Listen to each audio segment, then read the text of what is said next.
Chapter 235. Li Mu didn't know what other people's inner demons were like, but his seemed to be somewhat different. She obviously didn't have much desire to erode Li Mu's consciousness and occupy his body. Instead, she was not very friendly to the Empress. Was it because of jealousy? Speaking of which, Li Mu was also a little jealous of the Empress at first. After all, she was young and had a high position. She had stepped into the upper realm before the age of 30. Who wouldn't be envious of her? Could it be that the birth of this woman was due to Li Mu's jealousy? Cultivation was really dangerous at every step. Even a small emotion in the heart could be infinitely magnified. The inner demons had no substance. If he wanted to overcome or eliminate them, he had to rely on his inner cultivation. The beautiful woman took a sip of wine and asked, "You have never met her, why are you so protective of her?" Li Mu said, "Your Majesty treats me sincerely, so I should treat your Majesty sincerely. Moreover, although your Majesty is a woman, compared to the previous emperors of the Great Zhou, her wisdom and virtue should be at the forefront." The North County girl died unjustly, and the court covered up a corrupt official. Your Majesty upheld justice for her. The Academy has become a chronic disease of the Great Zhou, and the students of the Academy have formed cliques for selfish interests and control the court. No one in the court dares to mention it. Only your Majesty is aggressive and brave to reform. Isn't such a person worthy of respect and protection? After Li Mu finished speaking, he raised his head and drank a glass of wine, secretly feeling pity in his heart. If these words were heard by the Empress, she might be happy and reward him with some treasures. Unfortunately, he didn't even have the chance to see the Empress and could only talk to himself in his dreams. The woman took a deep look at Li Mu and didn't say anything in the end. She drank alone. Although Li Mu was curious, he didn't ask much. A personality with self-consciousness to some extent was a completely different person. They had their own fantasy life and identity. Li Mu had seen a movie before, in which the protagonist had 10 personalities with different identities. Their gender, age and identity were different, and between the different personalities, they would kill each other. Judging from the current situation, Li Mu and his other self were getting along quite well. Even if she wanted to harm Li Mu could still exit the dream at any time. She didn't seem to have such thoughts either.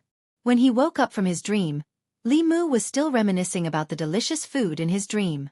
Unfortunately, a dream was still a dream. When he woke up, he couldn't recall the taste of those delicacies. After washing up and eating breakfast, he went to the yamen with Xiao Bai. Li Mu was about to go out on patrol when he saw Mr. Mei and 2 other people outside the government office. Li Mu stepped forward and asked, "Sister Mei, what's the matter?" Mr. Mei said, "Jiangyin County offered a batch of tribute pears yesterday. His Majesty asked me to give you a box." Li Mu was a little flattered. Although it was just a box of pears, it represented His Majesty the Empress's intentions. It meant that she would think of him for such a small matter. During the transportation of this kind of tribute, Fu Lu would be stuck on the box. Even if it was transported to Xindu, it would be no different from freshly picked ones. Li Mu took one for himself and gave one to Xiao Bai. He took a bite of the tribute pear and found that the pear skin was thin, juicy and sweet. It was worthy of being chosen as a tribute pear. Mr. Mei said, "If there's nothing else, I'll go back to the palace first." "Wait." Li Mu suddenly stopped her and asked, "Sister Mei, what should I do if I encounter an inner demon in the process of cultivation?" Li Mu knew very little about inner demons. Even Thousand Illusions Shongren was not omniscient. Faced with this kind of thing that he had never encountered in his cultivation, Li Mu did not know how to deal with it for a moment. Although Mr. Mei's cultivation was not as high as Thousand Illusions Shongren's, she was by the Empress's side and must have seen many things. Perhaps she could explain to Li Mu. "Inner demon?" Mr. Mei frowned and asked, "You encountered an inner demon?" Li Mu nodded. Mr. Mei continued to ask, "What kind of inner demon?" Li Mu described, "Sometimes I dream of a woman." Mr. Mei glanced at him. "Isn't it normal to dream of a woman?" Li Mu explained, "It's not what you think. It's a strange woman. I've dreamed of her more than once. She seems to have independent thoughts and can even control my dreams. More than once, independent thoughts." Mr. Mei frowned and asked, "Can she control your body?" Li Mu shook his head and said, "That won't happen." "That's strange."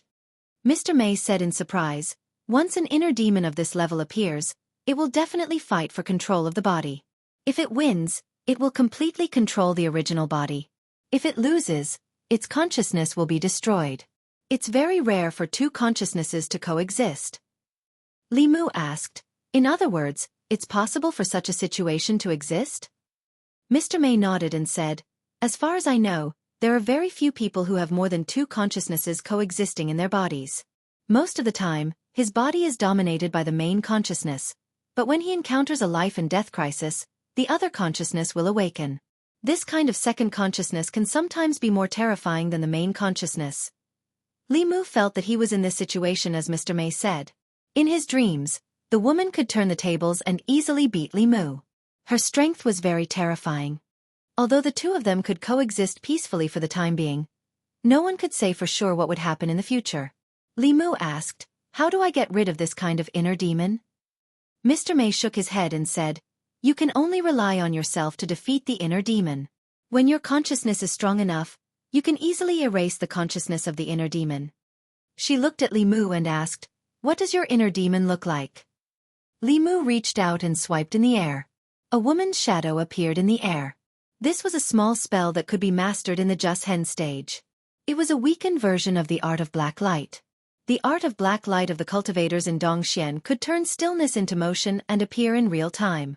It could surpass the power of heaven and earth and reappear the past that had already happened.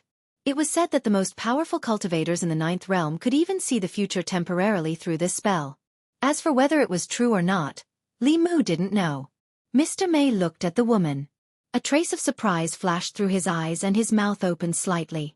Li Mu saw the change in her expression and had a bad feeling. He asked, what's wrong? Mr. May coughed and his expression returned to normal. He asked, when did you get this inner demon? Li Mu thought for a moment and said, I think it was the night when His Majesty abolished the substitutes in silver. I met her for the first time in my dream. She tied me up and whipped me. Thinking of what happened in his dream that night, Li Mu still felt a bit aggrieved. Hearing this, Mr. May's expression was very strange.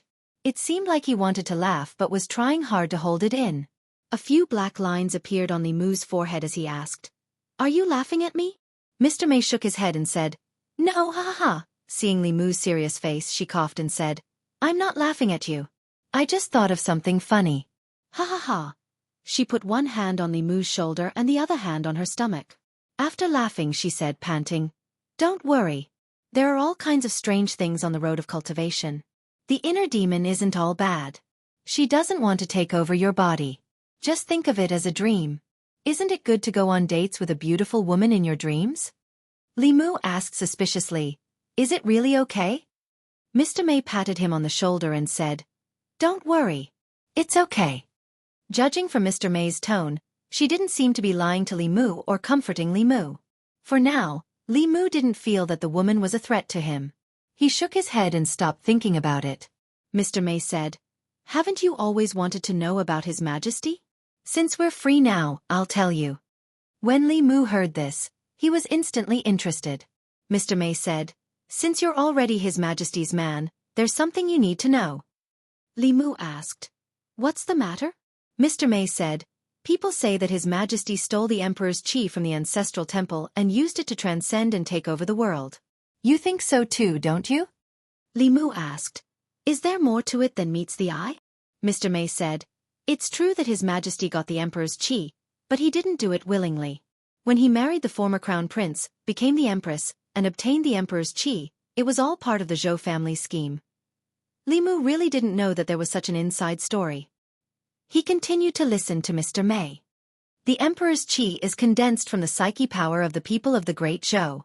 The 36 counties of the Great Zhou collect the psyche power of the people through the ancestral temple and gather it in the ancestral temple. It will gradually nurture a strand of Emperor's qi. Obtaining this Emperor's qi can allow mortals to transcend. In the past, it would be passed to the Emperor to ensure the continuation of the Great Zhou dynasty. There were shortcuts to cultivation. Some shortcuts could even allow one to reach the sky in one step. Xiao Yu, with the body of a mortal, was able to move heaven and earth and advance 5 realms in a row. The methods of the royal family of the Great Zhou were obviously more brilliant. They used the psyche power of hundreds of millions of people to cultivate, so that there would always be a powerhouse of the upper realm in the royal family to ensure the continuation of imperial power.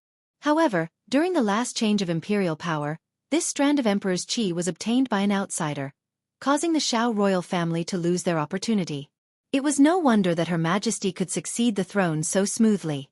After Emperor Wen, the Great Zhou showed signs of decline. The people's sentiment decreased year by year. The last strand of emperor's qi was formed after 2 generations of emperors. In other words, the Xiao royal family had not produced a powerhouse of the upper realm for decades. The cultivation of the previous 2 emperors stopped at Dongxian. If there was no powerhouse to guard the country, they would not be able to intimidate the surrounding countries, not to mention the Yao nation and the Ghost Realm. Even if the Xiao clan was unwilling, they could only temporarily let the empress succeed the throne.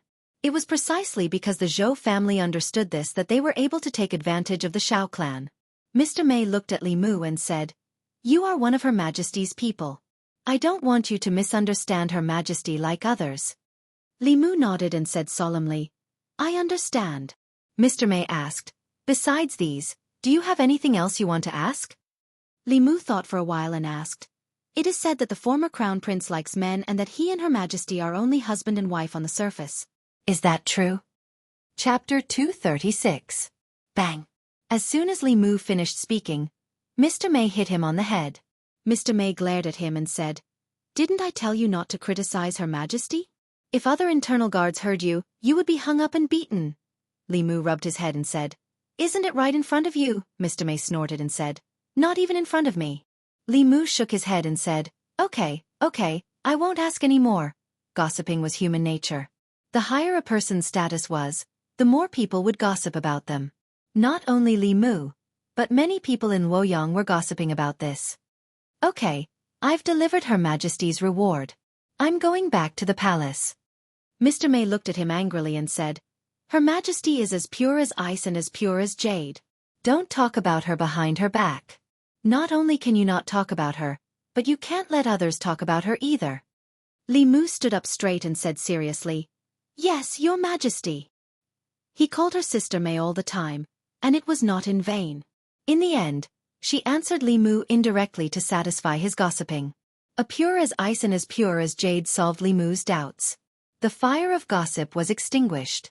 Li Mu saw Zhang Chun standing at the door of the side hall and asked, "Sir, do you want to eat a pear?" "This pear is very sweet. It's the tribute pear given by Her Majesty." Zhang Chun walked out and asked, "What did you do? Why did Her Majesty suddenly reward you?" Li Mu said, "Nothing. Maybe there are too many tribute pears in Jiangyin County and Her Majesty can't finish them all." Hearing this, Zhang Chun looked at Li Mu and wanted to spit at him.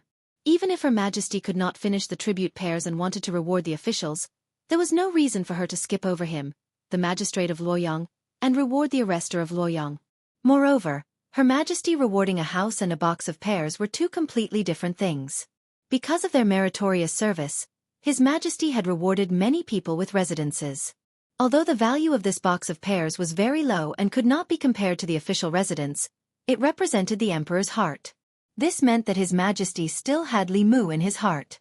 Even if he did not make any contributions, His Majesty might still think of him when he woke up, slept, or ate. What kind of heavenly grace was this? Zhang Chun took a pear and took a bite. "What kind of tribute pear is this? It's so sour." He put the pear in his mouth, grabbed 2 more pears from the box with both hands, and left. Xiao Bai chewed on the pear and said, "This pear is obviously very sweet. It's not sour at all." Li Mu, maybe he just happened to pick a sour one. He waved his hand at Wang Wu at the door and said, "These are the tribute pears bestowed by His Majesty. Take them and distribute them among your brothers."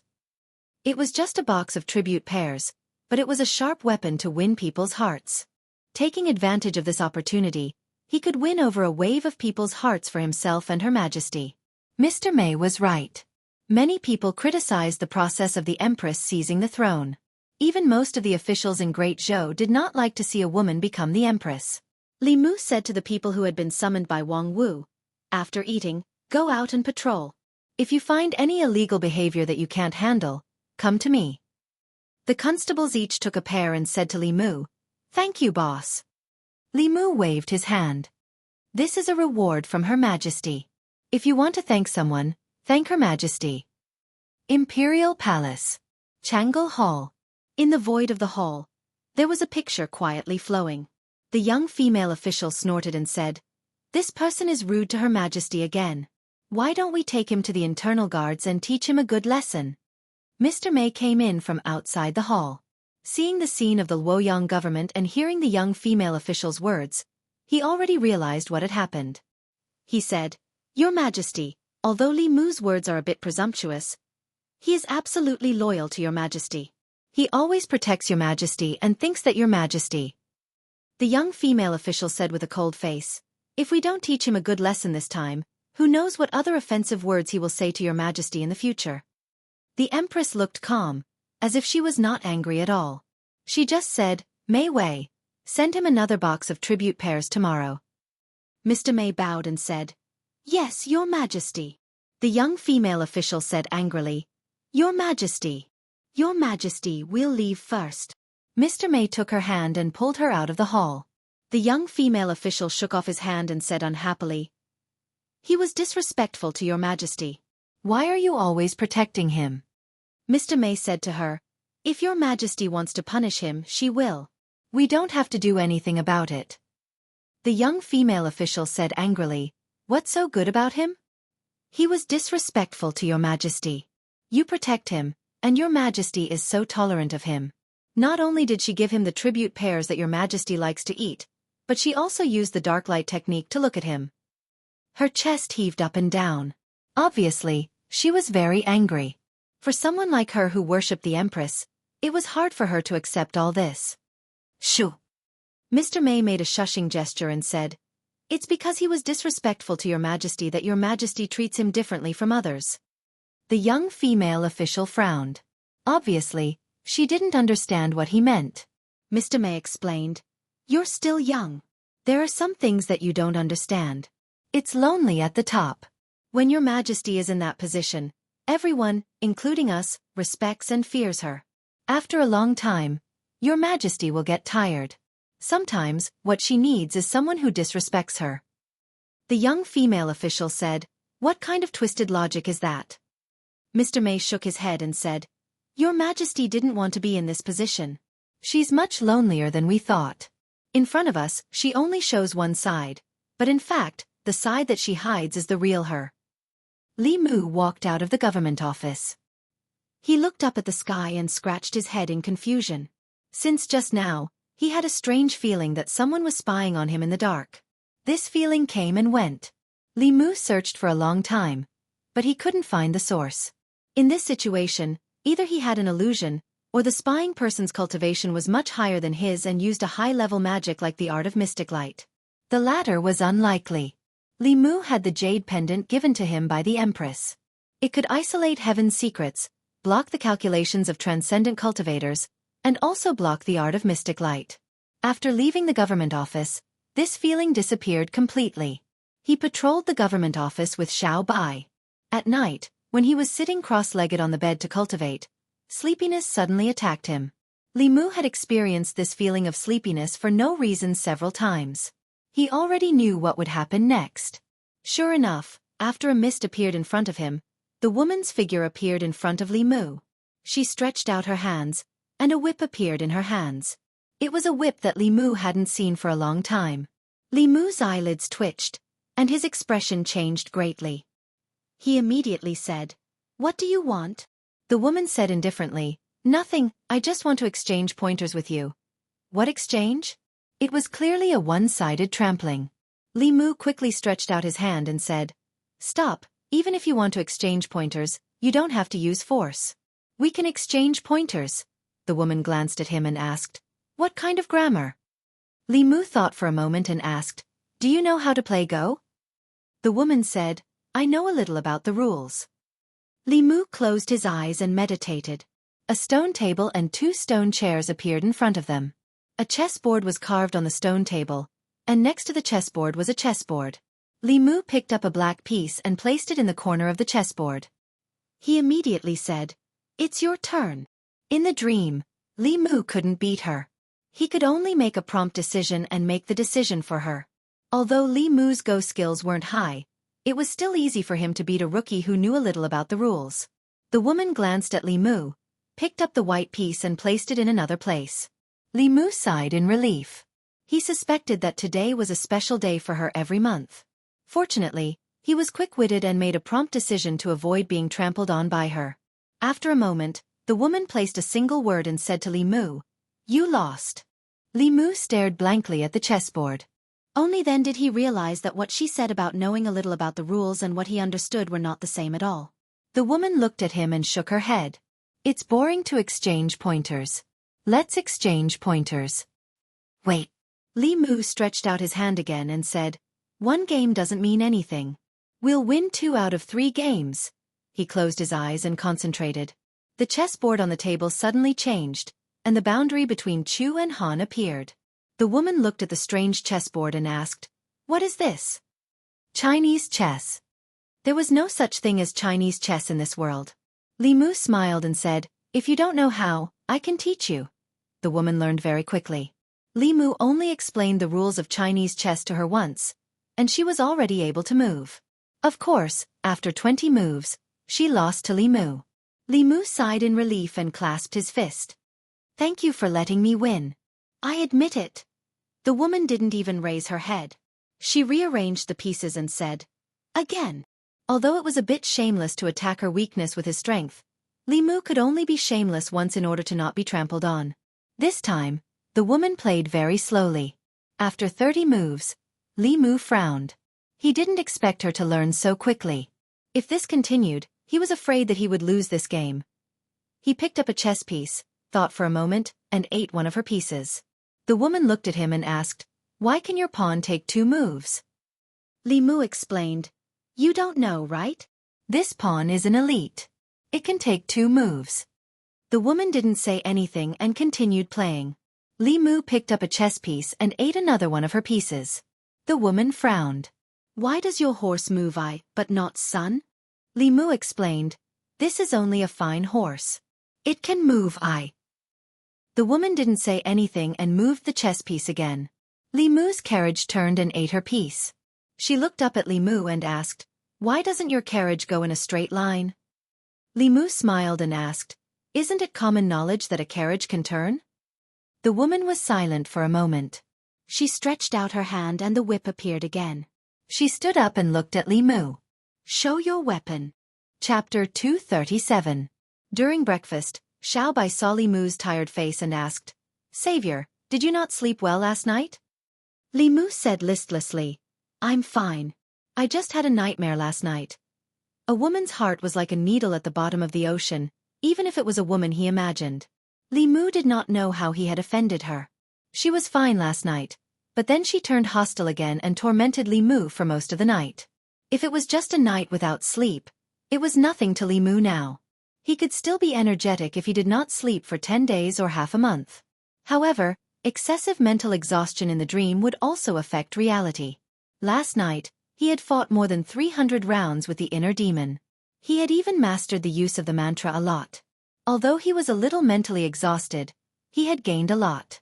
After breakfast, he returned to the yamen with Xiao Bai.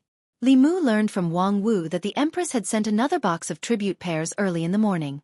Li Mu was a little confused. How did the Empress know that he liked pears? He was actually a little reluctant to share the tribute pears with everyone yesterday. He did not need to share this box of pears with them. He and Xiao Bai would take it home to eat at night. After that, he returned to his room, changed into his official uniform, and went out to patrol while collecting psychokinesis.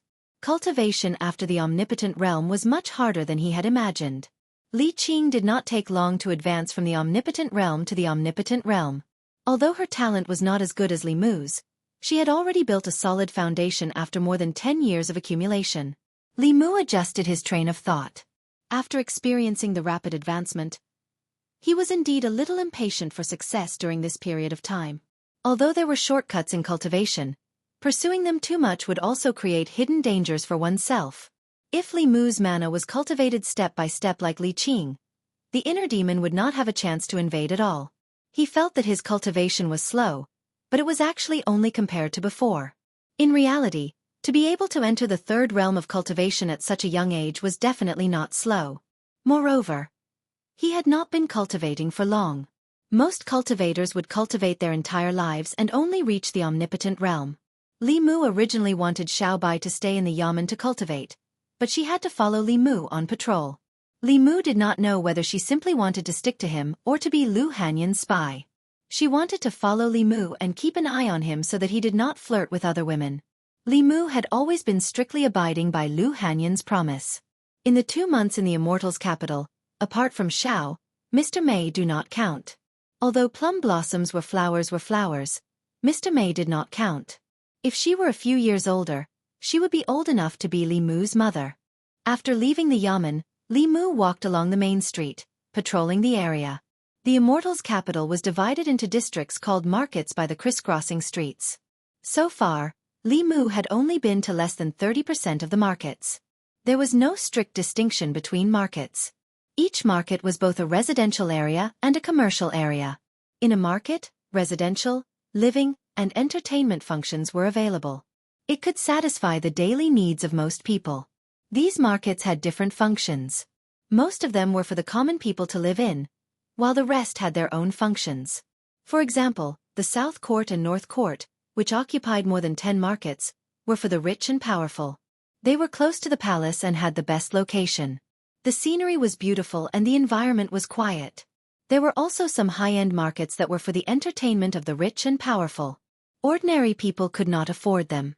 Some high-end brothels, music halls, dance halls, and restaurants would only appear in these markets. Different from other markets, the brothels here wouldn't have brothels and girls standing at the entrance to solicit customers. When the customers entered, they wouldn't get straight to the point. They would usually talk about life and dreams first, which would take a longer time and cost more money. As for music halls and dance halls, they were places where the cultured gathered. In the Immortals' capital, those who were qualified to be cultured were the rich.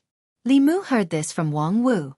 It was said that in some brothels, besides human women, there were also demons and ghosts. As long as one had enough money, they could satisfy all kinds of people's hobbies. The Immortals' capital was not a one-sided place. To some people, it was hell, but to others, it was heaven. The peaceful market that Li Mu and Xiaobai were in was a high-end market that gathered brothels, music halls, dance halls, and restaurants. There were not many ordinary people on the streets. There was an endless stream of carriages passing by. Those who passed by were either the rich and powerful or the young officials. The constables of the Immortals' capital liked this kind of market very much. This was because those who came in and out of these markets were all people of status. Many of them thought that they were cultured. This made these markets more orderly. There were very few cases, so there was no need to pay too much attention to them. Since he could not obtain more psyche power here, Li Mu still wanted to take root among the ordinary people. Just as he was about to leave with Xiao Bai, he heard a melodious tune. Li Mu stopped and stood on the street, listening carefully. This was not the first time Li Mu had heard this tune. When he was in the northern region, Lu Hanyan often played it for him. When he heard this tune, Li Mu began to miss her. Xiao Bai hugged her sword and listened for a while. She said, "Sister Lu played this tune before." Li Mu looked in the direction of the music. His gaze finally stopped in front of a music hall called Great Music Hall. Li Mu had heard this name many times from Lu Hanyan. When she was young, she was sold to a music hall by her parents. The name of the music hall was Great Music Hall. That was where she and Wanwan grew up. They had lived there for more than 10 years. Standing in front of the Great Music Hall, Li Mu suddenly wanted to go in and see the place where they used to live. He walked into the music hall. A beautiful girl came up to him and asked, "Do you want to listen to music?" Li Mu asked, "How many great music halls are there in the Immortals' capital?" The girl was stunned for a moment. Then she said, "Only one." There was only one great music hall in the Immortals' capital. Li Mu and Xiao Bai could not be wrong. He smiled at the girl and said, "Let's listen to music." The girl smiled and asked, "Do you have a musician you like? Would you like a musician to play for you in the private room or in the hall with the other guests?" Li Mu's family owned a music hall. Naturally, he was not unfamiliar with the business model here. When they arrived at the music hall, the guests could listen to music in the hall according to the music hall's arrangement. They could also choose one or several musicians to play for them in the private room. Of course, the latter was more expensive. It usually cost dozens of taels of silver. Sitting in the hall and listening to music for 2 hours would cost at most a few taels of silver. An ordinary family's annual expenses were only 10 taels of silver. The expenses here were astronomical for ordinary people. Of course, to the rich people in the Immortals' capital, this was nothing. Li Mu certainly would not spend dozens of taels of silver to listen to a song. He decisively chose the latter. The girl smiled and said, "Please follow me." She led the two of them through a screen and into a hall. The music hall would arrange a fixed number of songs every day and charge according to the seats. The closer to the musicians, the more expensive the seats were. The seats in the back corner were the cheapest. Li Mu and Xiao Bai chose a seat in the middle. They ordered a pot of tea and a stack of pastries and preserved fruits. They sat in their seats and waited quietly. There were not many guests in the hall. There were only about a dozen of them. They all had extraordinary auras. Li Mu did not know any of them. He only knew a few of the children of the officials in the Immortals' capital. He did not know most of them. After all, many officials were very strict with their children. They would not let them run amok in the Immortals' capital. Li Mu naturally did not have the chance to know them. He looked at the stage in front of him. Not long ago, Lu Hanyan should have been there. He worked hard every day to save enough money for her freedom. Then he left the Immortals' capital and came to the North County, where he met Li Mu. The musicians had not yet gone on stage and the performance had not started. The guests below the stage occasionally chatted with each other. Miss Eneen's skills are getting better and better. Listening to her play is a great enjoyment in life. Miss Eneen has improved a lot in the past half year. Many people are here for her. Ever since Miss Hanyan left, the Great Music Bar has been promoting Miss Eneen. In half a year, she became the star of the Great Music Bar. Miss Hanyan is worthy of being the #1 musician in the Immortals' capital. Unfortunately, she suddenly disappeared a year ago and no one knows where she went. I also miss Miss Hanyan. Li Mu drank his tea. He did not expect to hear Lu Hanyan's name from these people. Wan Wan said that she was proficient in all kinds of musical instruments and was very famous in the Immortals' capital. It was not an exaggeration at all. Lu Hanyan had never bragged about this. Li Mu also only knew about it now. Not long after, a woman hugged a Guqin and walked up to the stage. The discussions below gradually stopped. Zhang. When the sound of the Guqin entered their ears, their minds couldn't help but be shaken. Li Mu looked at the woman on the stage and smiled. Although it was his first time meeting Miss Eneen, he had heard about her many times from Lu Hanyan. This caused Li Mu to feel an inexplicable sense of familiarity, even though it was his first time meeting her. In the music bar, there were many small groups. Eneen and Lu Hanyan were close like sisters. Li Mu looked at her as if she was his sister-in-law. After the song ended, the woman on the stage stood up and bowed to the guests below. She said gently, "Thank you for coming. Eneen will take her leave." She walked down the stage and was about to leave with her Guqin. A young man sitting in the front row suddenly stood up and said, "Miss Eneen, I am from the 100 Rivers Academy. I have admired you for a long time. I hope you can give me a chance." Eneen hugged her Guqin and took 2 steps back. She apologized. "Young master, I am sorry. Eneen's status is lowly." "I am not worthy of you," the young man said. "I am not marrying you as my wife. You can be my concubine." Eneen shook her head and said, "I am sorry. Eneen has no plans to marry." The young man took a step forward and said, "What's so good about playing for others here? If you follow me, you will enjoy endless glory and wealth. Do you still need to suffer like this?" Eneen took 2 steps back and said hurriedly, "I like this place very much. I have no intention of leaving." A trace of anger appeared on the young man's face. He reached out and wanted to grab her wrist, but his shoulder was pressed down from behind. Li Mu used a little force and the young man was pulled behind him. The young man said angrily, "What are you doing?" Li Mu asked back, "What are you doing in broad daylight?" Li Mu's official uniform still had some effect. The young man said, "I am pursuing Miss Eneen." "Why? Is this against the law?" Li Mu said, "It is not against the law to pursue a girl. But if you force her when she is unwilling, it is different." The young man frowned. Just as he was about to say something, someone ran over to him and whispered something in his ear. The young man's face changed. He glanced at Li Mu, but didn't say anything and hurriedly left. Although he was in the academy, he had heard of the name Li Mu before. This was a complete lunatic who was not afraid of anything. Although he was not afraid of the constables of the Luoyang government, he did not want to provoke a lunatic. After the young man left, Miss Yin was relieved. She put down her guqin and bowed to Li Mu. She said gratefully, "Thank you for helping me out. It is my duty to protect the people of Luoyang." Li Mu smiled and looked at her. "Moreover, Hanyan's friends are my friends. If you encounter any problems in the future, you can come to the Luoyang government to find me." Although Lu Hanyan said that he was not allowed to fool around in Luoyang, standing up for her good sister could not be considered as fooling around. Moreover, as a constable, Li Mu had the duty to protect the people of Luoyang. Hearing Lu Hanyan's name, Miss Yin was stunned. Then she looked up at Li Mu and asked in surprise, "Sir, do you know Sister Lu? Where is she now? Is she okay?" Li Mu said, "She and Wan Wan are in the North County. They are both fine."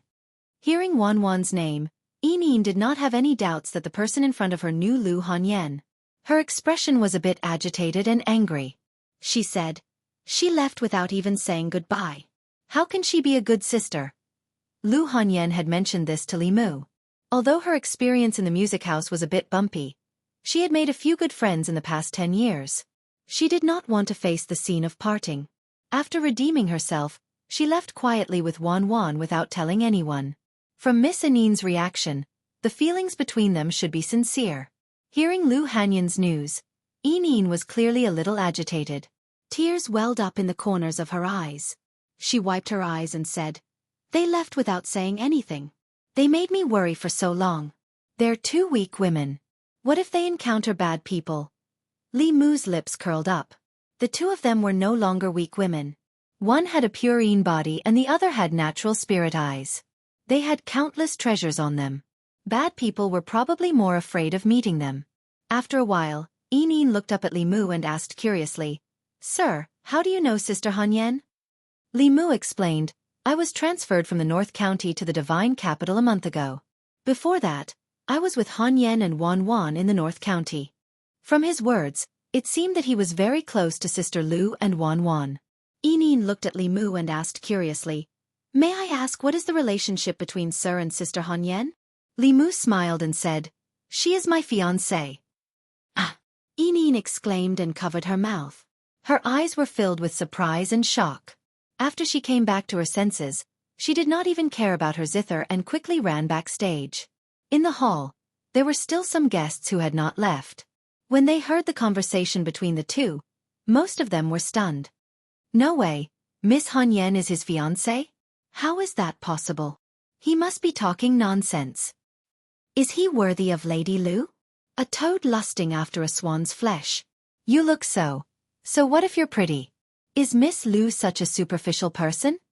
Li Mu heard a clamor. These people looked at him with unkind eyes and there was a sour smell in the air. Soon, there were messy footsteps from backstage. Yin ran out with a few girls. Where is Sister Hanyan's husband? Hey, don't push me. Let me see first." A few girls ran out from backstage and surrounded Li Mu. They sized him up from head to toe. "He looks okay. He is worthy of Sister Hanyan. But he is a little young. He is at least 3 years younger than Sister Hanyan." "Hey, a woman 3 years older than you. Age is not a problem," Yin coughed and said. "Be careful. Don't be rude to brother-in-law."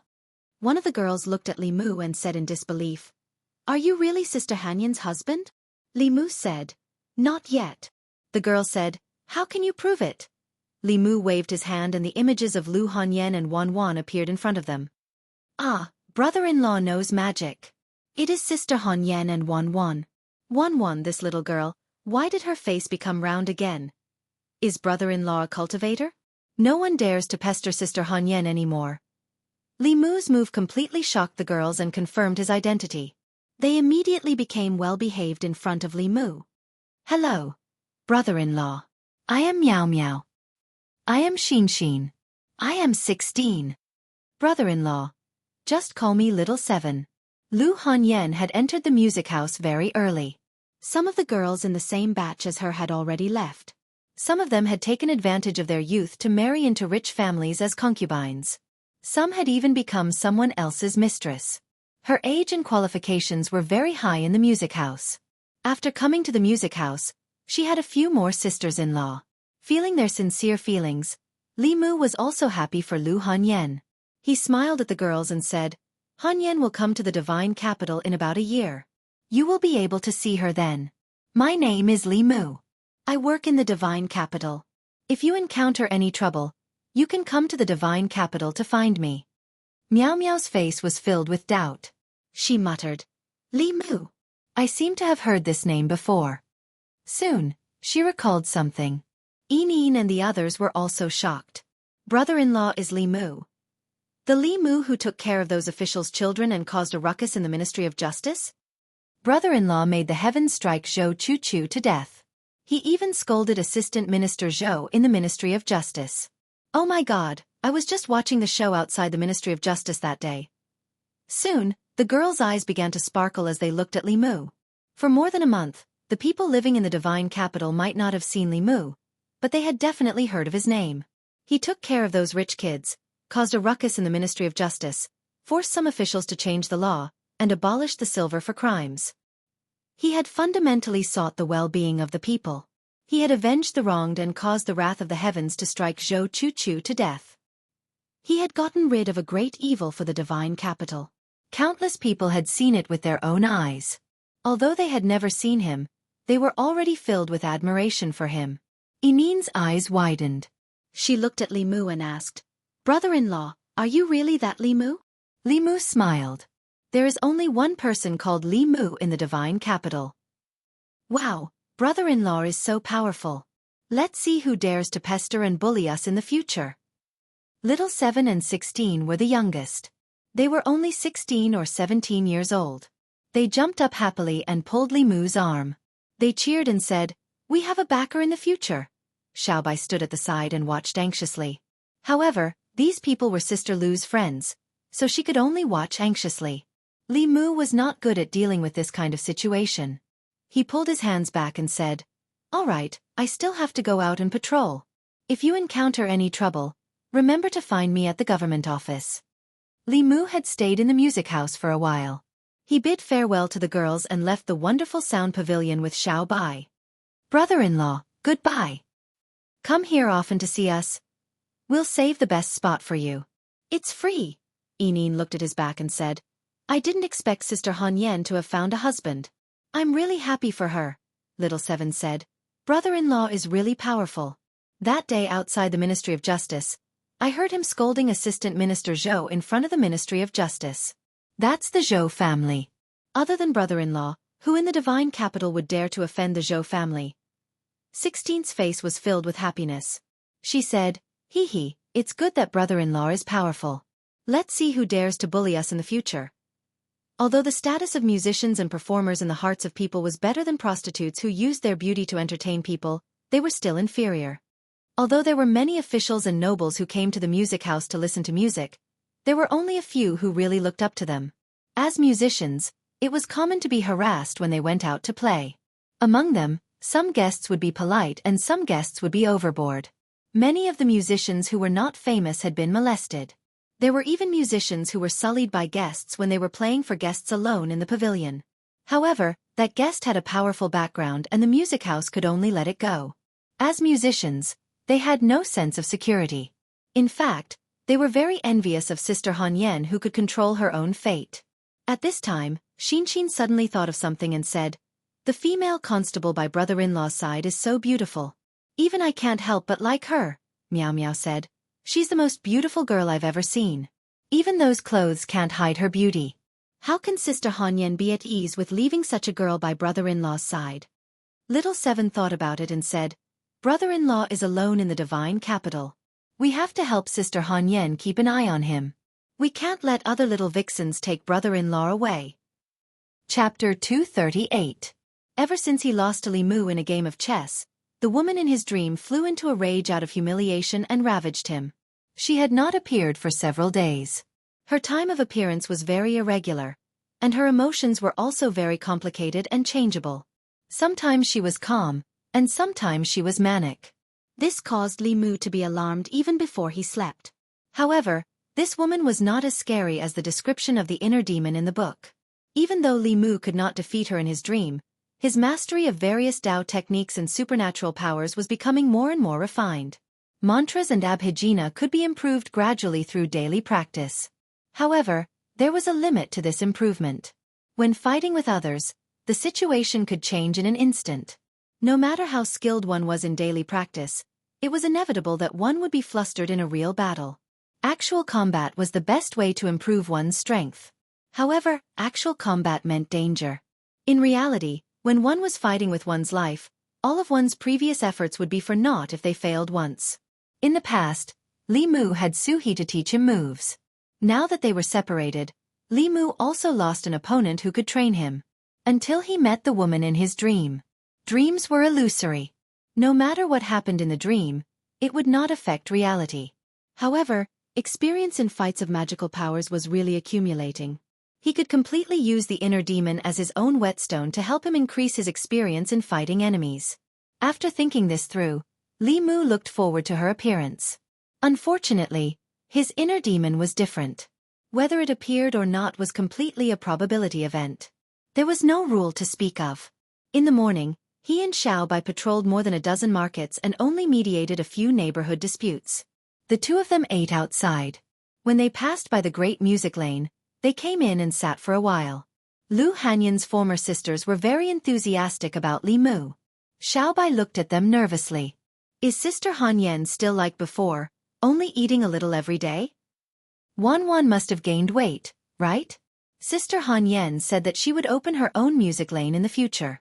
Did she open it in the end?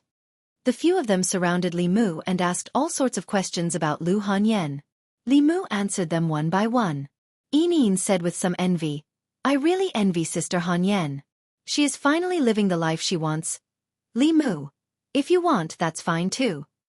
Chimey shook its head and said, after Sister Hanyan redeemed herself and left, the business was greatly affected. If we redeem ourselves now, it won't be so easy. The owner won't let us go so easily. Xian also said, we also can't earn as much money as Sister Hanyan. In order to redeem herself, she played for 12 hours a day. She really didn't even care about her life. Li Mu felt a little distressed. He knew that Lu Hanyan had suffered all these years, but he didn't expect it to be so bitter. She looked weak, but she was actually very stubborn. As long as she set her mind on something, no matter how difficult it was, she would persevere and complete it. And once she made a decision, very few people could make her change her mind. After a while, two figures came down from upstairs. The two girls said happily, we are going to play together later. Brother-in-law, do you want to stay and watch? Li Mu.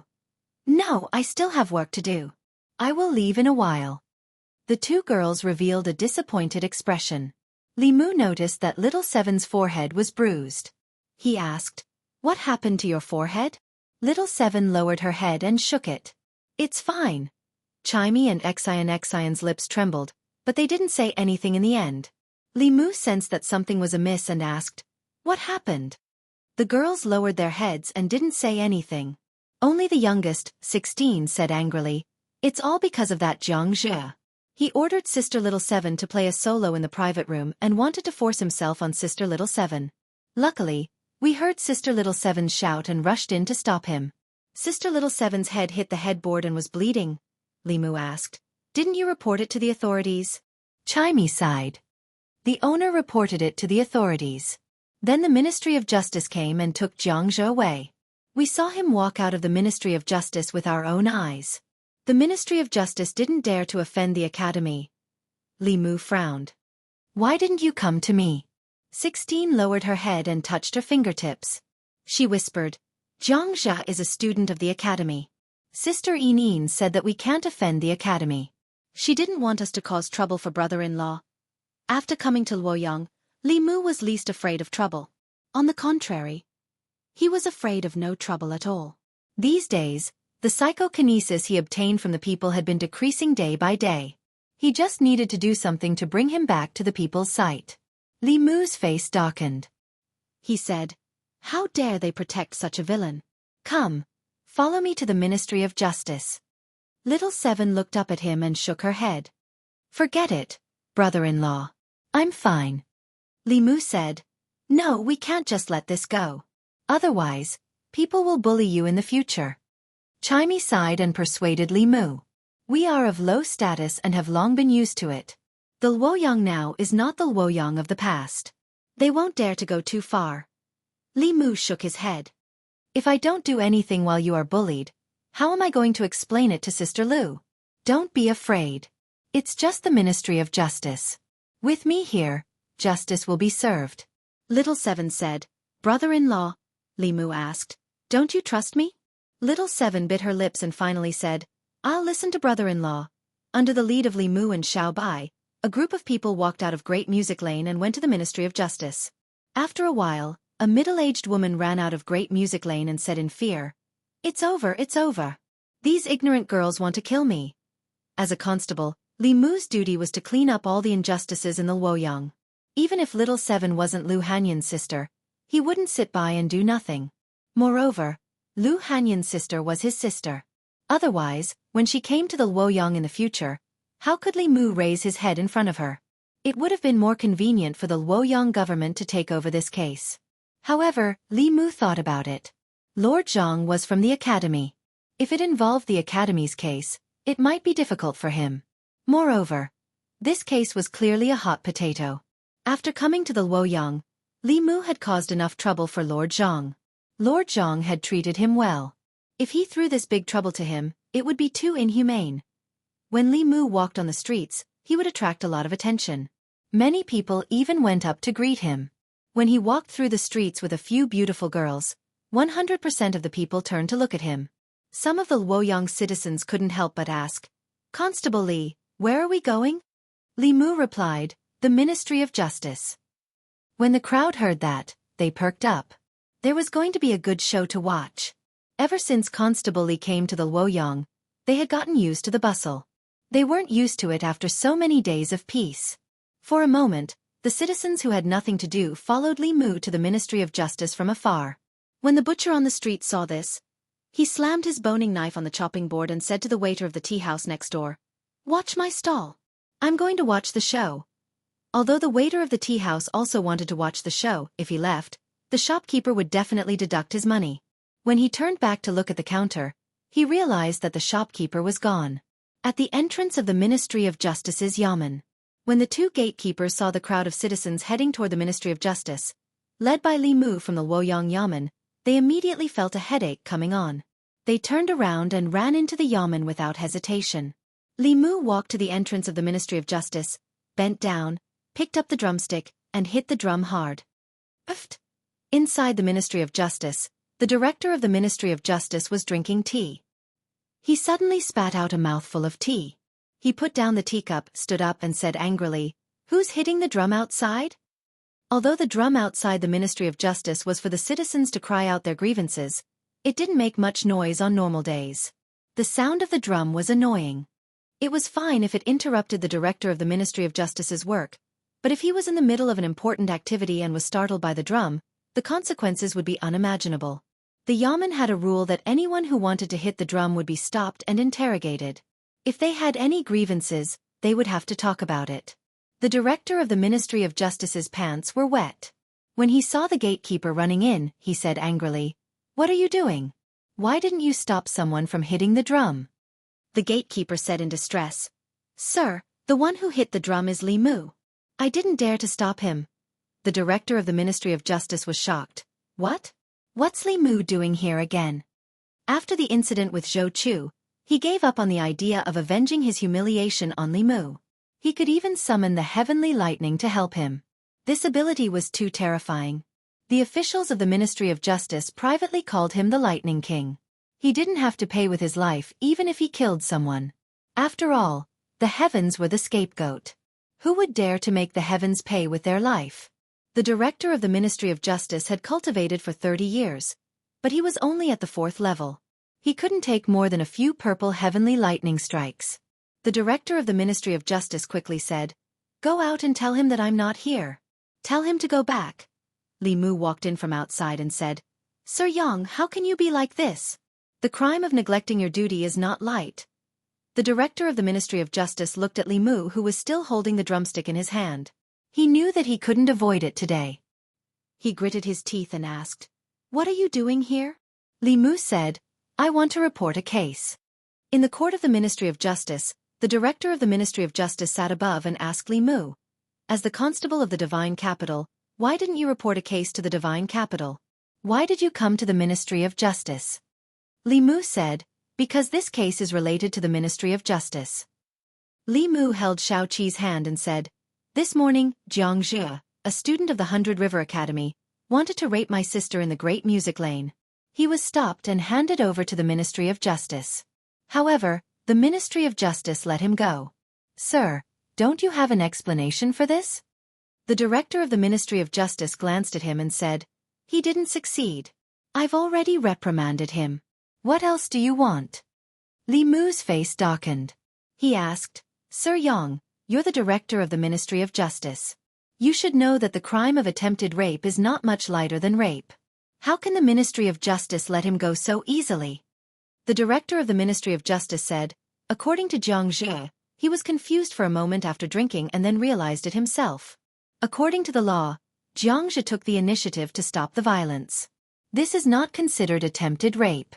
Is my judgment wrong?" Li Mu said, "Sir, don't you think it's a bit hasty to close the case based on Jiang Zhe's one-sided statement?"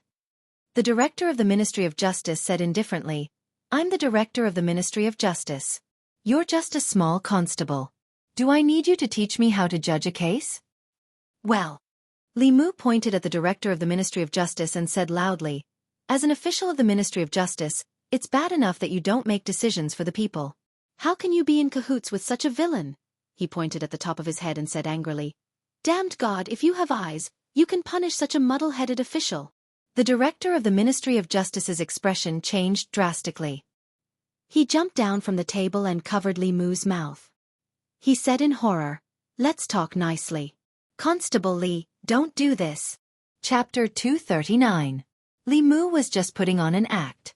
He glanced at the director and said, "It was you who didn't talk to me properly first." The director wiped the cold sweat off his forehead and said, "It's just a small case. There's no need to trouble the heavens." "It's not necessary, really not necessary," Li Mu said seriously. "Perhaps it's just a small case to you, sir. But to me, it concerns my sister's innocence and even her life. Do you think it's not necessary?" The director said awkwardly, "When did you have a sister?" Li Mu said calmly, "I just recognized her as my sworn sister." "Let's talk about it slowly." The director pointed at a constable and said, "Bring a chair for Constable Li." After going through so many things, he completely understood. Li Mu did not purposely go against the old party. Today, he dared to make a scene in the Ministry of Justice and offend the old party. Tomorrow, he dared to offend the new party and strike the disciples of the Zhou family into pieces. He did not belong to any party or power. He was just a reckless young man who did not care about his life. He had no grudges with Li Mu in the past. It was just a small conflict. There was no need for him to risk his life. The constable brought a chair. After Li Mu sat down, the director said, "I was wrong just now. Don't take it to heart, Constable Li. Jiang Zhe is a student of the academy. The academy has a high status. Without the academy's permission, if the Ministry of Justice detained their student, I would not be able to withstand the pressure from the people, the imperial court, and other parties." Li Mu asked, "Are you going to let such a villain go unpunished because you're worried about offending people?" The director thought for a while and suddenly said, "Luoyang Magistrate Zhang Chun is upright and outspoken. He is not afraid of the powerful. Why don't the Ministry of Justice send this case to the Luoyang government?" "You can do whatever you want," Li Mu said. "Since the Ministry of Justice has already made a judgment, I don't think it's a good idea to pass it on to the Luoyang government. If the files are messed up, wouldn't a simple case become more complicated?" The director of the Ministry of Justice sighed and said, "Your sister is only slightly injured. Why does a Resterly have to offend the academy? The academy is very protective of its own people and has many connections. There is no benefit in offending them." "I'm doing this for your own good." Little Seven tugged at Li Mu's sleeves and whispered, "Brother-in-law, forget it." Li Mu didn't want to let it go, but seeing that Little Seven was about to cry, he could only bring them back first. The director of the Ministry of Justice stood at the entrance of the yamen and waved at Li Mu. "Constable Li, take care." After sending the god of plagues away, he walked back to the yamen and heaved a sigh of relief. Seeing the assistant minister of the Ministry of Justice standing in the courtyard, he bowed slightly and said, "Assistant Minister Zhou." Zhou Zhong asked, "How was it?" The director of the Ministry of Justice let out a long sigh and said, "I understand now. Arrestor Li is a person who can be persuaded by reason but not cowed by force. If you were to be tough with him, he would be tougher than you. Moreover, he is not afraid of anyone. Fortunately, he is not in the Ministry of Justice. Otherwise, the Ministry of Justice would be in chaos because of him," Zhou Zhong said. "I'm asking you, what do you think of Li Mu as a person?" The director of the Ministry of Justice thought for a while and said, "I used to think that he was arrogant and annoying. Now I think he is actually quite amazing. The things that he does are things that others don't dare to do." Zhou Zhong smiled and walked into the yamen with his hands behind his back. The director of the Ministry of Justice followed behind him and said, "The case of the Great Music Workshop is just a small case. However, something big happened in Danyang County.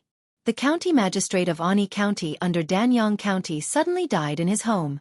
After the investigation, the Danyang County government found out that he was assassinated." Assassinated? Zhou Zhong raised his eyebrows and asked, "What about the county magistrate of Ani?" The director of the Ministry of Justice shook his head and said, "I don't know. Sir, you suspect that he is a heartless official who oppresses the people. This caused the righteous people to be dissatisfied and thus caused the death of his life?" Zhou Zhong nodded and said, "It's hard to say whether it's true or not. First, send someone to the Ministry of Personnel to get the resume of the county magistrate of Ani." On the streets of Luoyang, Xiaoqi lowered his head and pinched the corner of his clothes. He whispered, "Brother-in-law, you won't blame me, right?" Li Mu sighed and said, "I know that you are doing this for my own good. However, this will only encourage the unhealthy trend in Luoyang." Yin advised Li Mu, "Brother-in-law, you have just arrived in Luoyang not long ago. You don't know how important the academy is in Luoyang and the Great Zhou.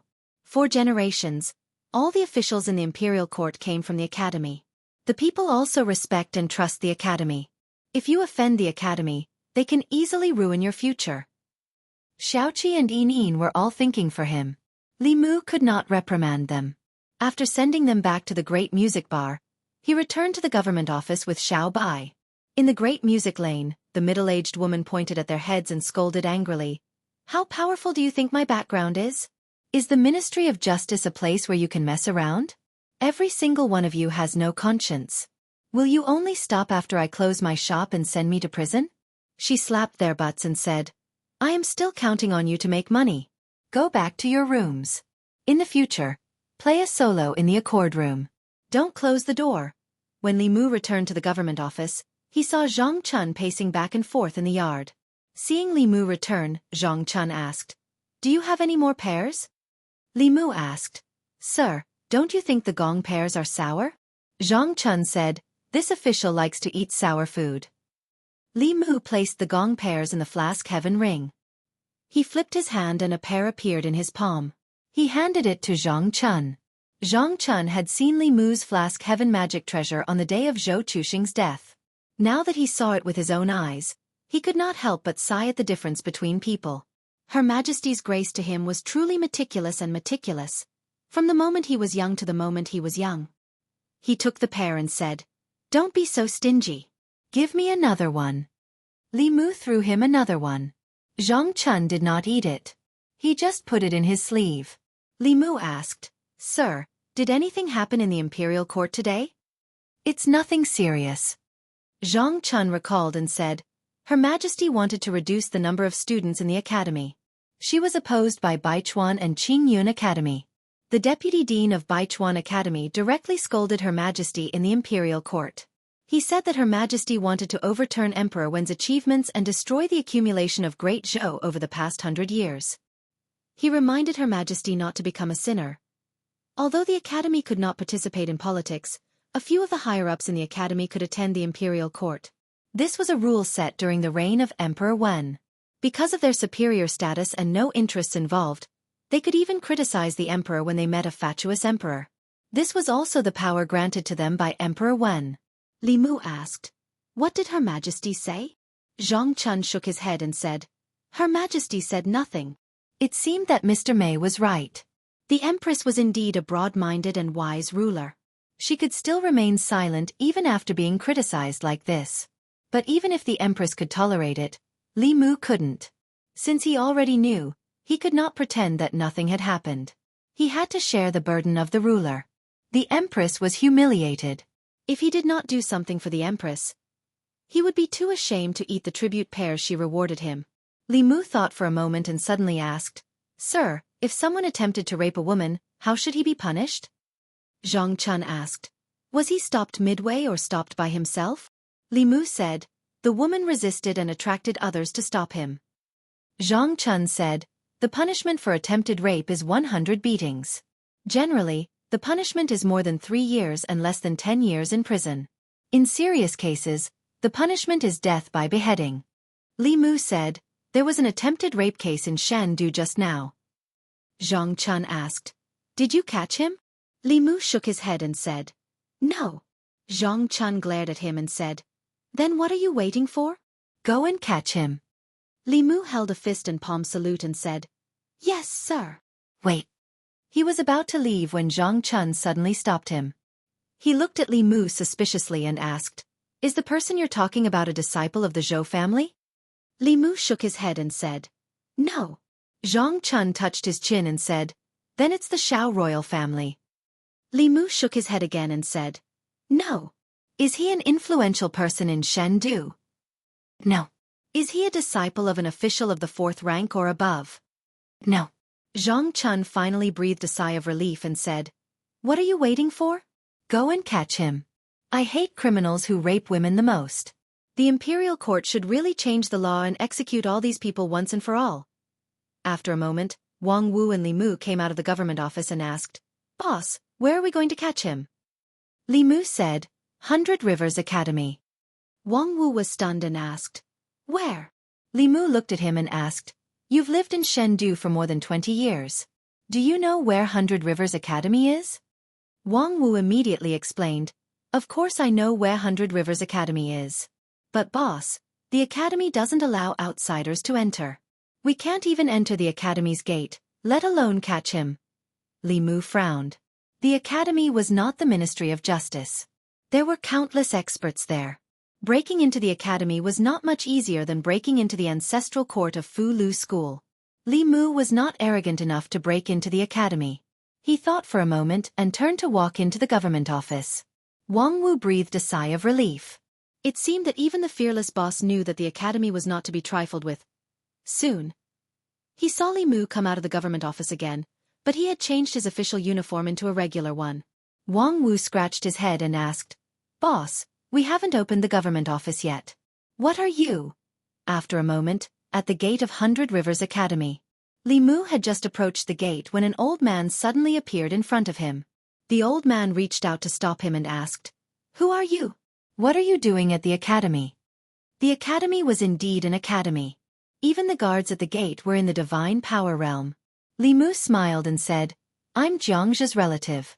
I have something important to tell him." The old man said expressionlessly, "Those who are not students of the academy are not allowed to enter. If you have something to say, I'll pass it on for you." Li Mu shook his head and said, "This is very important. I have to tell him personally. I don't have to enter the academy. I just have to ask Jiangzhe to come out." Chapter 240. After the old man entered the academy, Li Mu waited outside the academy. The 100 Rivers Academy was located in the southern district of the divine capital. It covered a large area. The road in front of the academy could accommodate 4 carriages at the same time. There was a stone tablet in front of the academy. It was engraved with the words, "100 Rivers to the Sea." It was said that it was written by Emperor Wan himself. Standing in front of the academy's gate, a magnificent aura hit him in the face. Li Mu wouldn't have such a feeling just by looking at a door. There must be a formation covering the academy. Li Mu waited outside for a quarter of an hour. During this time, students came in and out from time to time. Li Mu noticed that when they entered the academy and walked through the gate, there was an obscure fluctuation of spirit energy on them. Obviously, the gate of the academy was a powerful formation. The students of the academy should have something to verify their identity. If outsiders came close, they would be blocked outside by the formation. Li Mu waited for a while more. The old man he saw just now finally came out with a young student. Zhang Zhe looked around but did not see a familiar face. He turned around and asked, "You said that my relative is here. Where is he?" The old man pointed at Li Mu and said, "This person said that he is your relative and has something important to tell you. Why, you don't know him?" "No." Zhang Zhe walked in front of Li Mu and asked, "Who are you and why are you looking for me?" Li Mu said, "Your family asked me to bring you something." Zhang Zhe was puzzled. "What is it?" Li Mu stretched out his hand. A light flashed and a chain appeared in his hand. There was a collar at the front of the chain. Zhang Zhe was still staring blankly at the thing in Li Mu's hand when the collar suddenly opened. It wrapped around his neck and closed again. The shackles of the yamen were partly prepared for ordinary people and partly for demonic ghost cultivators. Although this chain was not a powerful magic weapon, it had no problem locking down low-level demonic ghosts and cultivators of the lower three realms. When they were locked by the chain, they could not use their magic power. Zhang Zhe's cultivation was only in the soul condensation realm. By the time he reacted, Li Mu had already put the iron chain around his neck. The old man with the divine arts reacted much faster. He noticed that something was wrong and instantly appeared here. He glared at Li Mu and said furiously, "Junior, what are you doing?" Li Mu took out the token on his waist and waved it in front of the old man, saying, "100 Rivers Academy's Li Mu, failed to rape an innocent girl. Shandu Yamen arrestor Li Mu, order to arrest the criminal." The old man said with a gloomy face, "He's a student of the academy. Let him go immediately." Li Mu snorted and said, "Luoyang is the great Zhou's capital, not the academy's.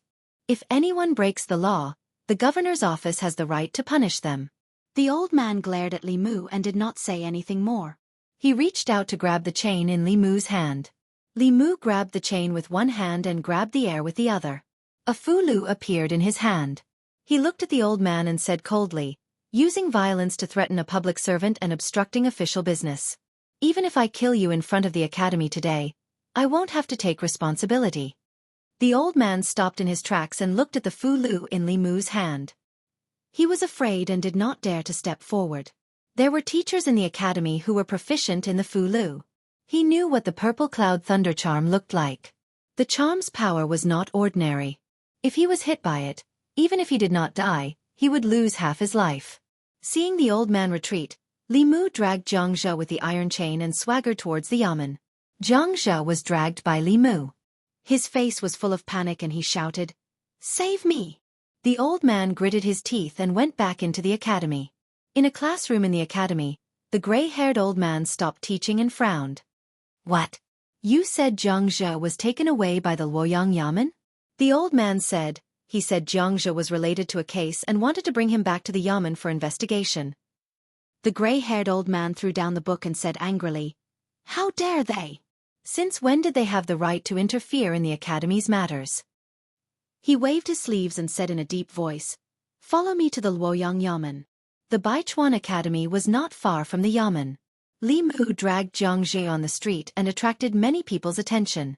Many people greeted Li Mu every day and were already familiar with him. They approached him and asked, "Constable Li, what crime did this man commit?" Li Mu said, "Attempted rape of a woman. You have to take this as a warning and obey the law." That person quickly said, "We won't do such a thing even if we're beaten to death. This guy is dressed like a dog, but I didn't expect him to be a beast." Another person said, "Look at his clothes. He's definitely not from an ordinary family. I wonder which family he's from in Luoyang." He accidentally fell into Constable Li's hands again. There seemed to be 3 vertical blue ripples on the chest of his clothes. 3 blue ripples. Isn't that the symbol of the Baichuan Academy? Is he a student of the Baichuan Academy? Yes, he's a student of the Baichuan Academy. He's wearing the academy uniform. Li Mu dragged Zhang Zhe away. The people were still talking behind them. The academy had a high status in the hearts of the people. It was a place that nurtured talents for the country. For more than 100 years, the academy's students had contributed a lot to the great show. How can a student of the Baichuan Academy be a rapist? Do you think Constable Li caught the wrong person? The person caught by Constable Li can't be wrong. He provoked the old faction and killed Director Zhou. It's only been a few days. Why is Constable Li at odds with the academy again? What's wrong with the academy? If someone from the academy breaks the law, he has to be punished by the law. I'm worried that the academy will cover for him. The academy is a place that educates and cultivates talents for the country. How can it cover for a rapist? Your worries are unnecessary. How can there be such an academy? Li Mu brought Jiangzhe back to the government office. Zhang Chun had been waiting in the court for a long time. When he saw Jiangzhe, he was stunned and asked, "This is the rapist?" Li Mu nodded and said, "That's him." Zhang Chun's face darkened. He said, "He's well dressed. I didn't expect him to be a beast." After snorting coldly, a trace of doubt appeared on his face. He muttered, "Why do I find his clothes familiar? I think I've seen them somewhere before," Wang Wu reminded him. "This is the uniform of the Baichuan Academy." Zhang Chun suddenly understood and said, "I remember. When I was still in the Scroll Academy, the students of the Baichuan Academy wore this kind of clothes during the competition of the 4 academies. It turns out that he's from the Baichuan Academy." The Baichuan Academy. Zhang Chun stared at Li Mu with wide eyes and said angrily, "He's from the Baichuan Academy. Why didn't you tell me?" Li Mu said innocently, "Your Excellency didn't ask." Zhang Chun was speechless for a moment. He asked the dignitaries, the old party, and the new party, but he didn't mention the academy. It was not that he didn't think of it, but he thought that even if Li Mu was bold, he should know the status of the academy in the hearts of the officials and the people. Even His Majesty had to respect the academy. Who did he think he was? Could he ride on His Majesty's back? Li Mu said, "Your Excellency Zhang once said that everyone is equal in front of the law. Anyone who commits a crime must be punished by the law. Your Excellency has always been my role model. Do you think that the students of the academy are above the people and can get away with it if they commit a crime?" Zhang Chun's old face turned red. He coughed softly and said, "Of course I didn't mean that, but you should at least tell me in advance so that I can be mentally prepared." Li Mu said, "I thought that in your eyes, there are only law-abiding and law-breaking people. There is no distinction between the common people and the students of the academy." Zhang Chun sighed. "But," Li Mu asked, "don't you think so, Your Excellency?" Zhang Chun's expression turned serious. He said, "Of course I think so. Everyone is equal in front of the law. Even the students of the academy must be punished if they are punished." As soon as he finished speaking, several figures walked in from outside. The leader was a gray-haired old man. Behind him were several students who were also wearing the uniform of the 100 Rivers Academy. Jiangzhe looked at the old man with hope on his face. He shouted, "Sir, save me." Zhang Chun walked up to the old man and cupped his fists. He said, "I'm Zhang Chun of the Divine Capital. May I know who you are?" The old man in luxurious clothes said lightly, "My surname is Fong. I'm an instructor of the 100 Rivers Academy." Zhang Chun said, "So it's Sir Fong. I've heard so much about you." The old man in luxurious clothes went straight to the point. "May I know what crime my student has committed for you to detain him in the yamen, Sir Zhang?" Zhang Chun said, "This person attempted to rape a woman. Although he failed, he must be punished by the law." The old man in luxurious clothes said, "Jiangzhe is a student of the academy. The academy will punish him for his mistake. There's no need for the yamen to do it." Zhang Chun shook his head. "He didn't make a mistake. He broke the law." The old man in luxurious clothes asked, "May I ask if he ever succeeded in raping a woman?" Zhang Chun shook his head. "No." The old man in luxurious clothes said, "If that's the case, how can you say he broke the law?" Zhang Chun didn't explain this time, so the old man thought that he had nothing to say. He grabbed the iron chain around Jiangzhe's neck and pulled with force. The iron chain was torn apart by him. He glanced at Jiangzhe and said coldly, "You disgraceful thing. Scram back to the academy immediately and accept your punishment." Jiangzhe shuddered and quickly stood in the midst of the students. The old man glanced at Zhang Chun and said, "Sorry to disturb you." With that said, he led the group away from the yamen. From beginning to end, Li Mu did not stop them. With his understanding of Zhang Chun, it was hard to say if Jiangzhe had not entered the yamen. Once he entered, it would not be easy for him to leave. Even if he left now, he would have to return sooner or later. This is too much. As soon as the old man left, Zhang Chun pointed at the door and shouted, How dare they barge into the yamen and kidnap a criminal in broad daylight?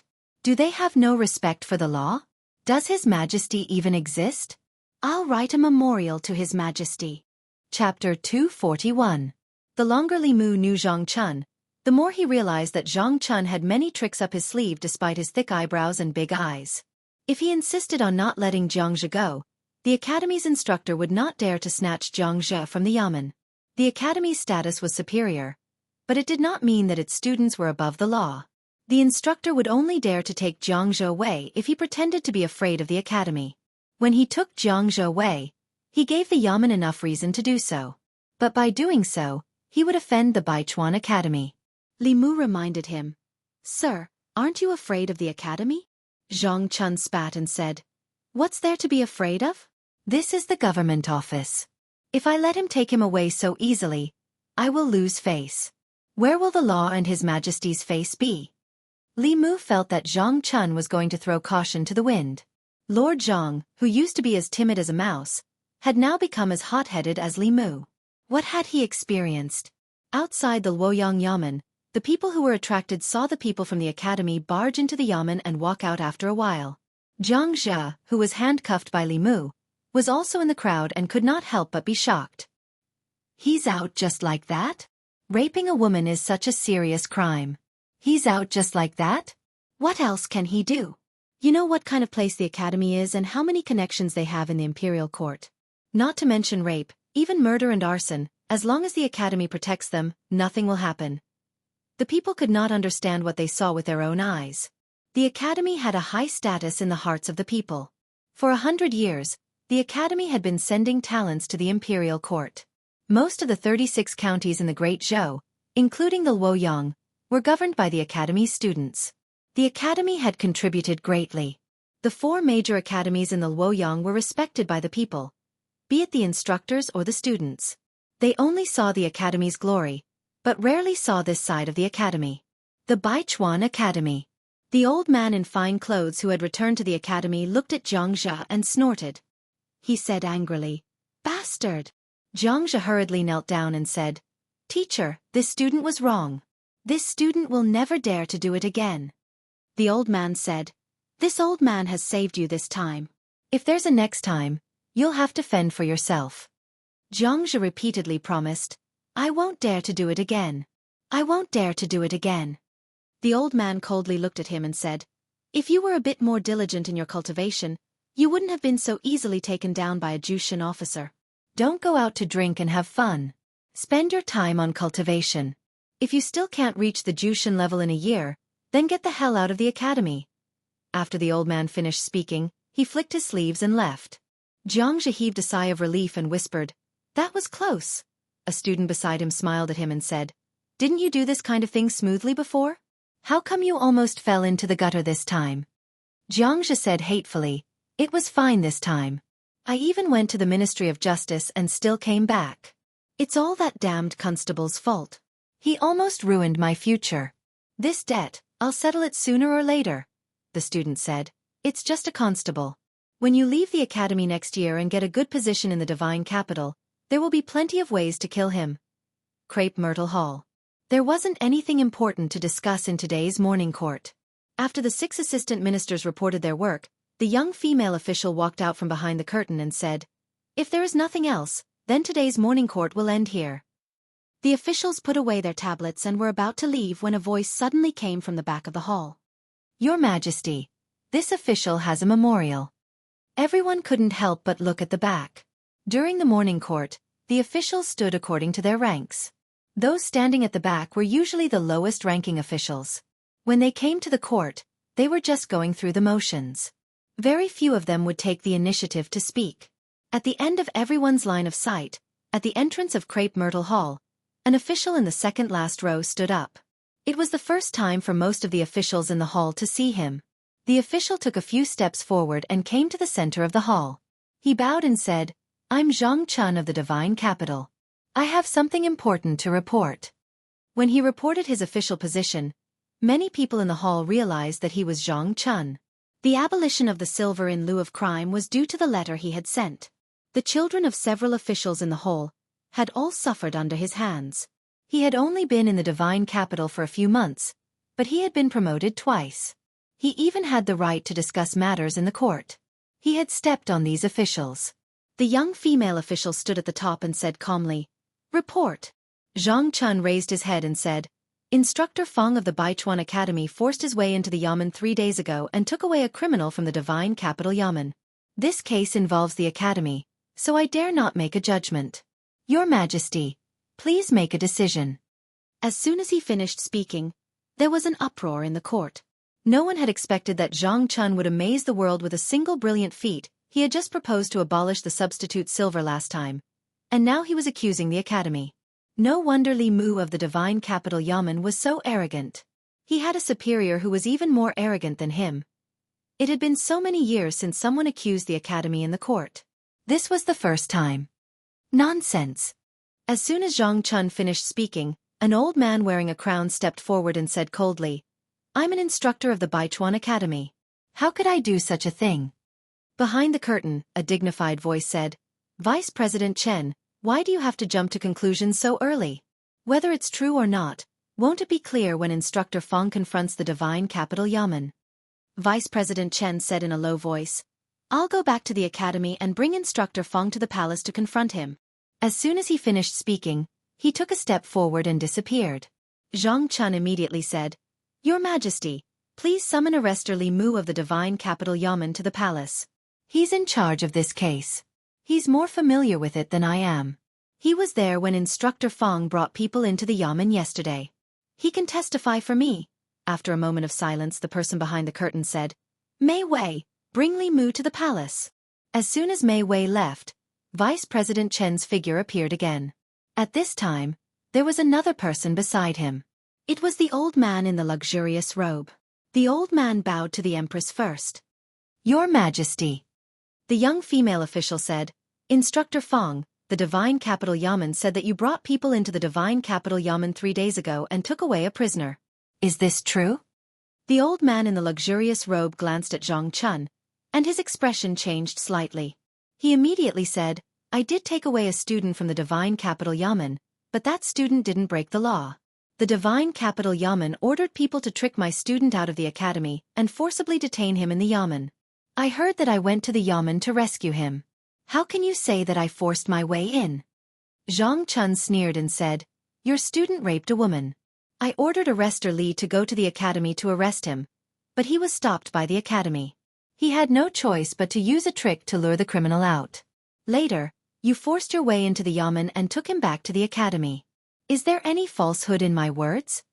The old man in the luxurious robe said angrily, "My student was just impulsive after drinking. His behavior was a little out of line. The divine capital Yamen shouldn't slander me." Zhang Chun asked, "Instructor Fong, do you mean that I can only convict your student if he succeeded in his rape?" The old man in the luxurious robe did not answer directly.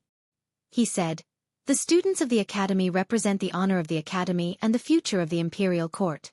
If you arbitrarily convict them, where will the academy's face go?" Zhang Chun said coldly, "Is the face of the academy more important, or the dignity of the great Zhou's law more important?" The old man in the luxurious robe tried to slander him, but Zhang Chun slandered him with an even bigger accusation. The two of them were at each other's throats in the palace. At this time, footsteps came from outside the palace again. Li Mu, accompanied by Mr. Mei, walked into the palace. This was the first time he came to the place where all the officials were gathered. His gaze swept across everyone's faces, and then he looked up impatiently. Li Mu had been friends with the Empress for a long time, but he had never seen her before. He did not know if she was tall or short, fat or thin, beautiful or ugly. Suddenly being summoned, Li Mu thought that he would be able to see her face. However, he did not expect that there was a curtain between the Empress and the officials. Li Mu stood there and could not see anything. It was not until Mr. Mei poked him that Li Mu came to his senses. He bowed and said, "Divine Capital Yamen Constable Li Mu pays his respects to Her Majesty." "No need for formalities." A dignified voice came from behind the curtain. "Tell me the cause and effect of this case in detail." This dignified voice sounded very familiar to Li Mu, as if he had heard it somewhere before. He thought carefully but could not remember where he had heard it before. It was not until Mr. May poked him again that Li Mu came to his senses. He looked up and said, 3 days ago, Jiang Zhe, a student of the Baichuan Academy, was listening to music at the Great Music Lane. He was lustful toward a musician and wanted to rape her. The musician called for help and attracted other musicians, so Jiang Zhe did not succeed. After learning about this case, I was ordered by Lord Zhang to go to the academy to arrest Jiang Zhe. Because I could not enter the academy, I could only use a trick to lure Jiang Zhe out and detain him in the capital yamen.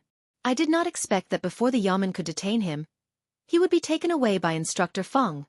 The old man in luxurious clothes said angrily, "What do you mean by taken away? When I took Jiang Zhe away, you did not stop me at all."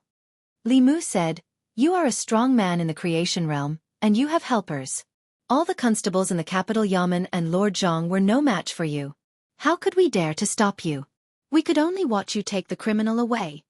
The chest of the old man in luxurious clothes rose and fell. He said, "Didn't you say that if you did not succeed in raping a woman, it was not a crime?" Zhang Chun shook his head and said, "That was what you said." "I did not say that." The old man in luxurious clothes said angrily, "Why didn't you say that at that time?"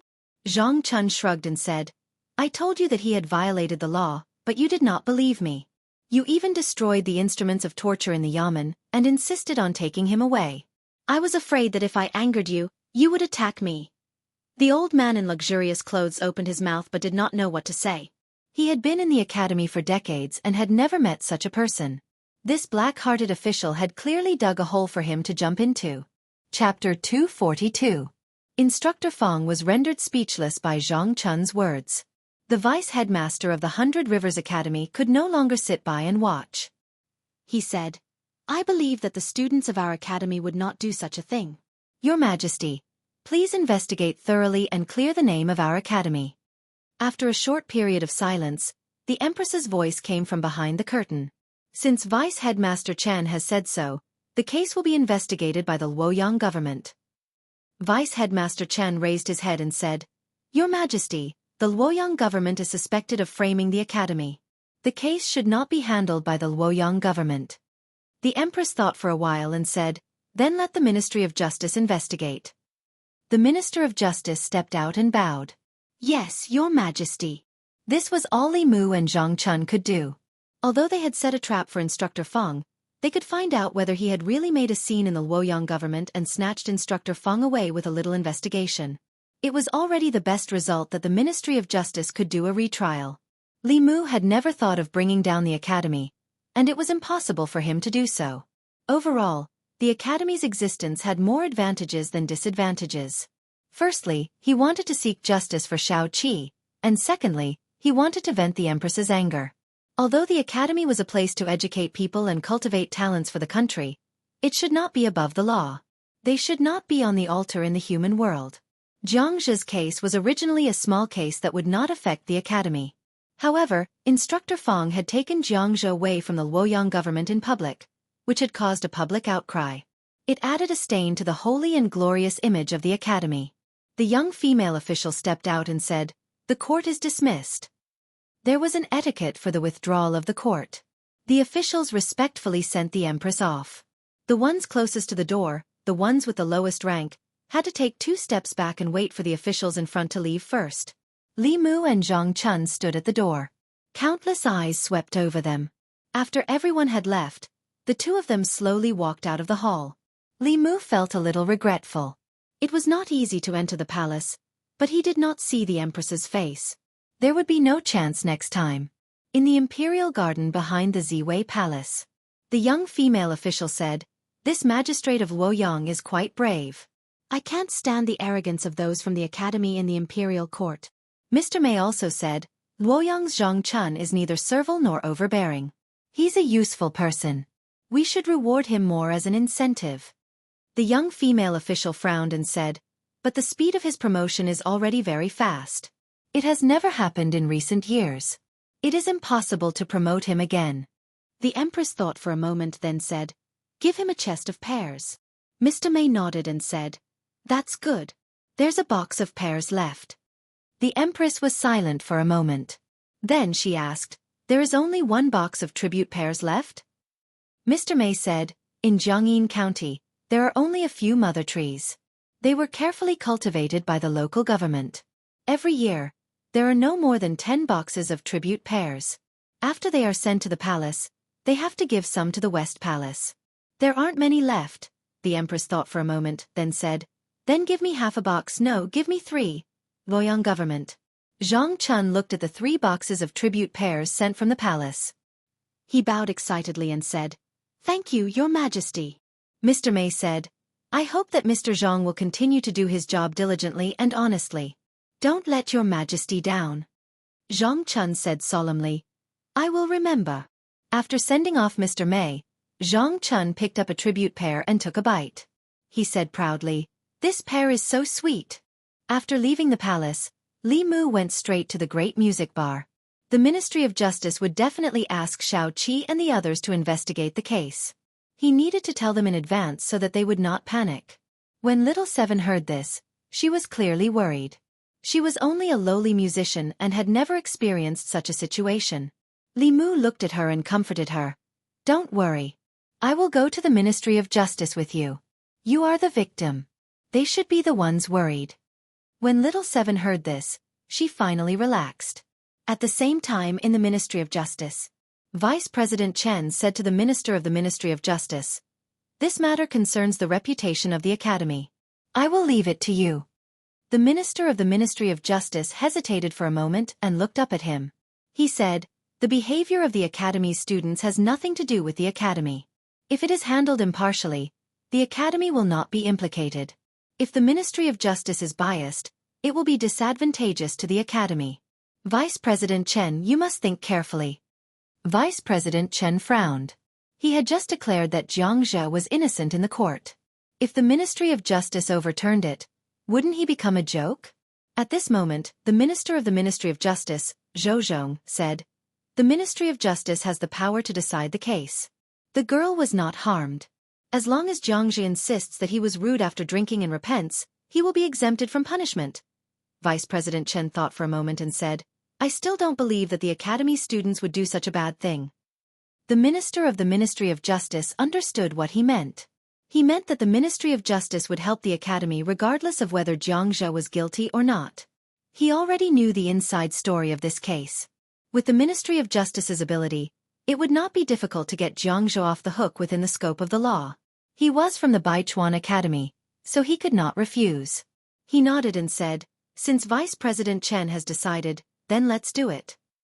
After that, he looked at the Minister of the Ministry of Justice and said, "I'll leave this case to you, Minister Zhou."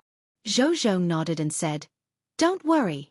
Jiang Zhe's case had already caused a certain degree of discussion within a small circle in the past 3 days. In the morning court, the Luoyang ordered Zhang Chun to sue the Academy's instructors. The news that the Empress ordered the Ministry of Justice to reinvestigate the case also gradually spread after the morning court. When people saw that Jiang Zhe was brought to the Ministry of Justice, a large number of people began to gather at the entrance of the Ministry of Justice to watch. Zhu Tsong and Wei Peng, who had been drinking in the fragrance house, were able to enter the Ministry of Justice because of Yang Xiao. They watched from afar in the direction of the court. Yang Xiao said with a serious expression, "The minister rarely judges cases in person." Zhu Tsong asked, "How will Jiang Zhe be sentenced?" "Rape is a serious crime."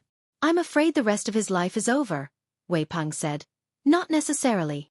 Zhu Tsong knew that Wei Peng had been painstakingly studying the laws of the Great Zhou these days. He turned to look at him and asked, "What do you mean?" Wei Peng said, "In the laws of the Great Zhou, raping a woman is a serious crime.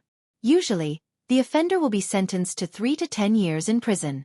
If the case is serious, the offender can be executed. Even if he doesn't succeed in his crime, he will still be sentenced to 3 years in prison for attempted rape." Zhu Tsong asked, "That means Jiang Zhe will spend at least 3 years in prison?" Wei Peng shook his head and said, "This is a case of attempted rape. If he gives up in the process of rape and stops the crime voluntarily, he can be exempted from punishment if he doesn't cause any harm to the woman." He looked in the direction of the court and said slowly, "The key to this case is whether Jiang Zhe stopped the violence voluntarily or was stopped by someone else. This will determine whether he will be acquitted or be sentenced to 3 years in prison." Zhu Tsong was puzzled. "What's the difference if he failed to rape her anyway?" "I know that." Yang Xiao finally had a chance to interrupt. He said, if he stops the crime voluntarily, he will also be sentenced to a heavy sentence. The perpetrator will have no way out. This law seems to give the perpetrator a chance, but it is actually a protection for the victim. Wei Peng nodded and said, although this is the original intention of the law, it will also give many people a chance to take advantage of this loophole. In the court of the Ministry of Justice. Zhang Zhe knelt on the ground and said, Sir, please understand. I was impulsive after drinking and was rude to this lady. Later, I remembered the teacher's teachings and suddenly came to my senses. I didn't continue to violate this lady, Enin said angrily. You only stopped when we rushed to the room, Zhang Zhe said. At that time, I wanted to apologize to this lady. You misunderstood. You are clearly quibbling. That is the truth. Zhang Zhe looked up at the Assistant Minister of the Ministry of Justice and clasped his hands. Sir, please understand. Both sides had their own version of the story. Zhang Zhe said that he stopped the violence voluntarily, but the musician of the Great Music Bar said that he was stopped by others. Although the results of these two cases were the same, the meaning was completely different. The Ministry of Justice's punishment for this case was based on the process of the case. The Assistant Minister of the Ministry of Justice said lightly, I will use the soul manipulation on Zhang Zhe. The truth will be revealed soon. He looked at Zhang Zhe and said, Raise your head. Zhang Zhe raised his head and looked into the eyes of the Assistant Minister of the Ministry of Justice. The Assistant Minister of the Ministry of Justice's eyes became deep pools. He asked, Zhang Zhe, let me ask you. When you wanted to violate this lady, did you repent on your own, or was it because someone stopped you? Zhang Zhe's eyes were dull. He murmured, I repented on my own and realized that I had made a mistake. I wanted to explain to this lady, but perhaps I was too anxious and was misunderstood by her. Li Mu's expression was ugly. Xiao Qi and the others could not be lying. Either Zhang Zhe had a way to avoid the soul manipulation, or the Assistant Minister of the Ministry of Justice deliberately let him go. Regardless of which possibility it was not something that ordinary people could see through.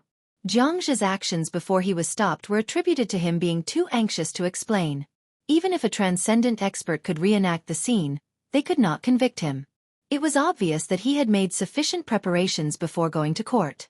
Even if the Ministry of Justice's punishment was presented to the Empress, it would not be a problem. The Assistant Minister of the Ministry of Justice looked at everyone and said, The truth is out. Although Zhang Zhe was in the wrong, he did not deserve to be punished. Seeing that you were able to repent in time, I acquit you. However, you have disturbed this lady, so you must apologize to her and compensate her with 10 taels of silver. Do you have any objections? Zhang Zhe immediately said, Thank you, sir, for proving my innocence. He stood up and bowed to Xiao Qi. He said, I was rude after drinking and offended you. I apologize to the lady. The Assistant Minister of the Ministry of Justice slammed the gavel and said, The case has been investigated. The court is dismissed. Zhang Zhe left 10 taels of silver and looked at Li Mu and the others. He smiled and strode out of the Ministry of Justice. Li Mu sent Xiao Qi and the others out of the Ministry of Justice. He looked back and walked back. He looked at a figure standing in the courtyard and said slowly, Sir Zhou, you should know better than anyone whether Zhang Zhe is guilty or not, right? Zhou Zhong looked at him and asked, Is this important?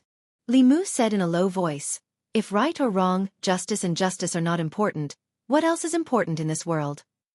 Zhou Zhong looked into his eyes and said after a long time, You are really like a friend that I haven't seen for many years. Li Mu said coldly, You don't deserve such a friend. Zhou Zhong was not angry. Instead, he smiled and said, Young man, when you first came to Luoyang, you thought that you were the embodiment of justice and did not care about anyone. They fought with the rich and powerful, corrupt officials, and the academy. There were many people like you in the past, but now you are the only one. Do you know why? He said to himself, Some people are dead, some are still alive. If the living want to live a better life, they have to become the people they used to hate the most. You will also have such a day, Li Mu said. You can wait and see. Zhou Zhong said, I will wait and see. Li Mu turned around and left in big strides. Zhou Zhong looked at his back and a mysterious smile appeared on his face. Chapter 243. Ministry of Justice. Zhou Zhong returned to the office and tapped the table with his knuckles. No one knew what he was thinking. The director of the Ministry of Justice knocked on the door and walked in. He put a file on the table in front of him and said, Assistant Minister, I went to the Ministry of Appointments and asked them to make a copy of County Magistrate and Yi's resume. It's here. Zhou Zhong looked forward and his mind seemed to be elsewhere. He asked, "Is there a problem?" The director of the Ministry of Justice said, "This person's resume is an A in every 3 years. However, everyone knows what the Ministry of Appointments resume is about. It's too hard to use it to wipe someone's ass. There's no reference value. Even the county magistrate of Yangyang County can get an A in every year. This county magistrate in E was originally from the Ministry of Appointments. It's normal for the Ministry of Appointments to protect him. If you want to know how an E county is governed, you have to send someone to an E county to see for yourself." Ministry of Appointments? The director of the Ministry of Justice's words seemed to have touched Zhou Zhong. He opened the resume of county magistrate in E and glanced at it. His eyes narrowed slightly. Then he put down the resume and said, "I'll send someone to handle this case. You don't have to worry about it anymore." Danyang County was far away, and it was very troublesome to investigate an E county. The director of the Ministry of Justice didn't want to take care of this troublesome task. He was delighted and said, "If that's the case, I'll take my leave first." He strode out of the office. Zhou Zhong looked at the resume of County Magistrate in E for a long time. This resume from the Ministry of Appointments and a case file about the assassination of County Magistrate in E slowly floated up from the table. Puff! A ball of fire suddenly appeared in the air. The resume and the case file were quickly swallowed by the fire. In an instant, they disappeared without a trace. Not even ashes were left. Li Mu walked out of the Ministry of Justice. He was still angry. With his character, he wouldn't have said so much to the Assistant Minister of the Ministry of Justice.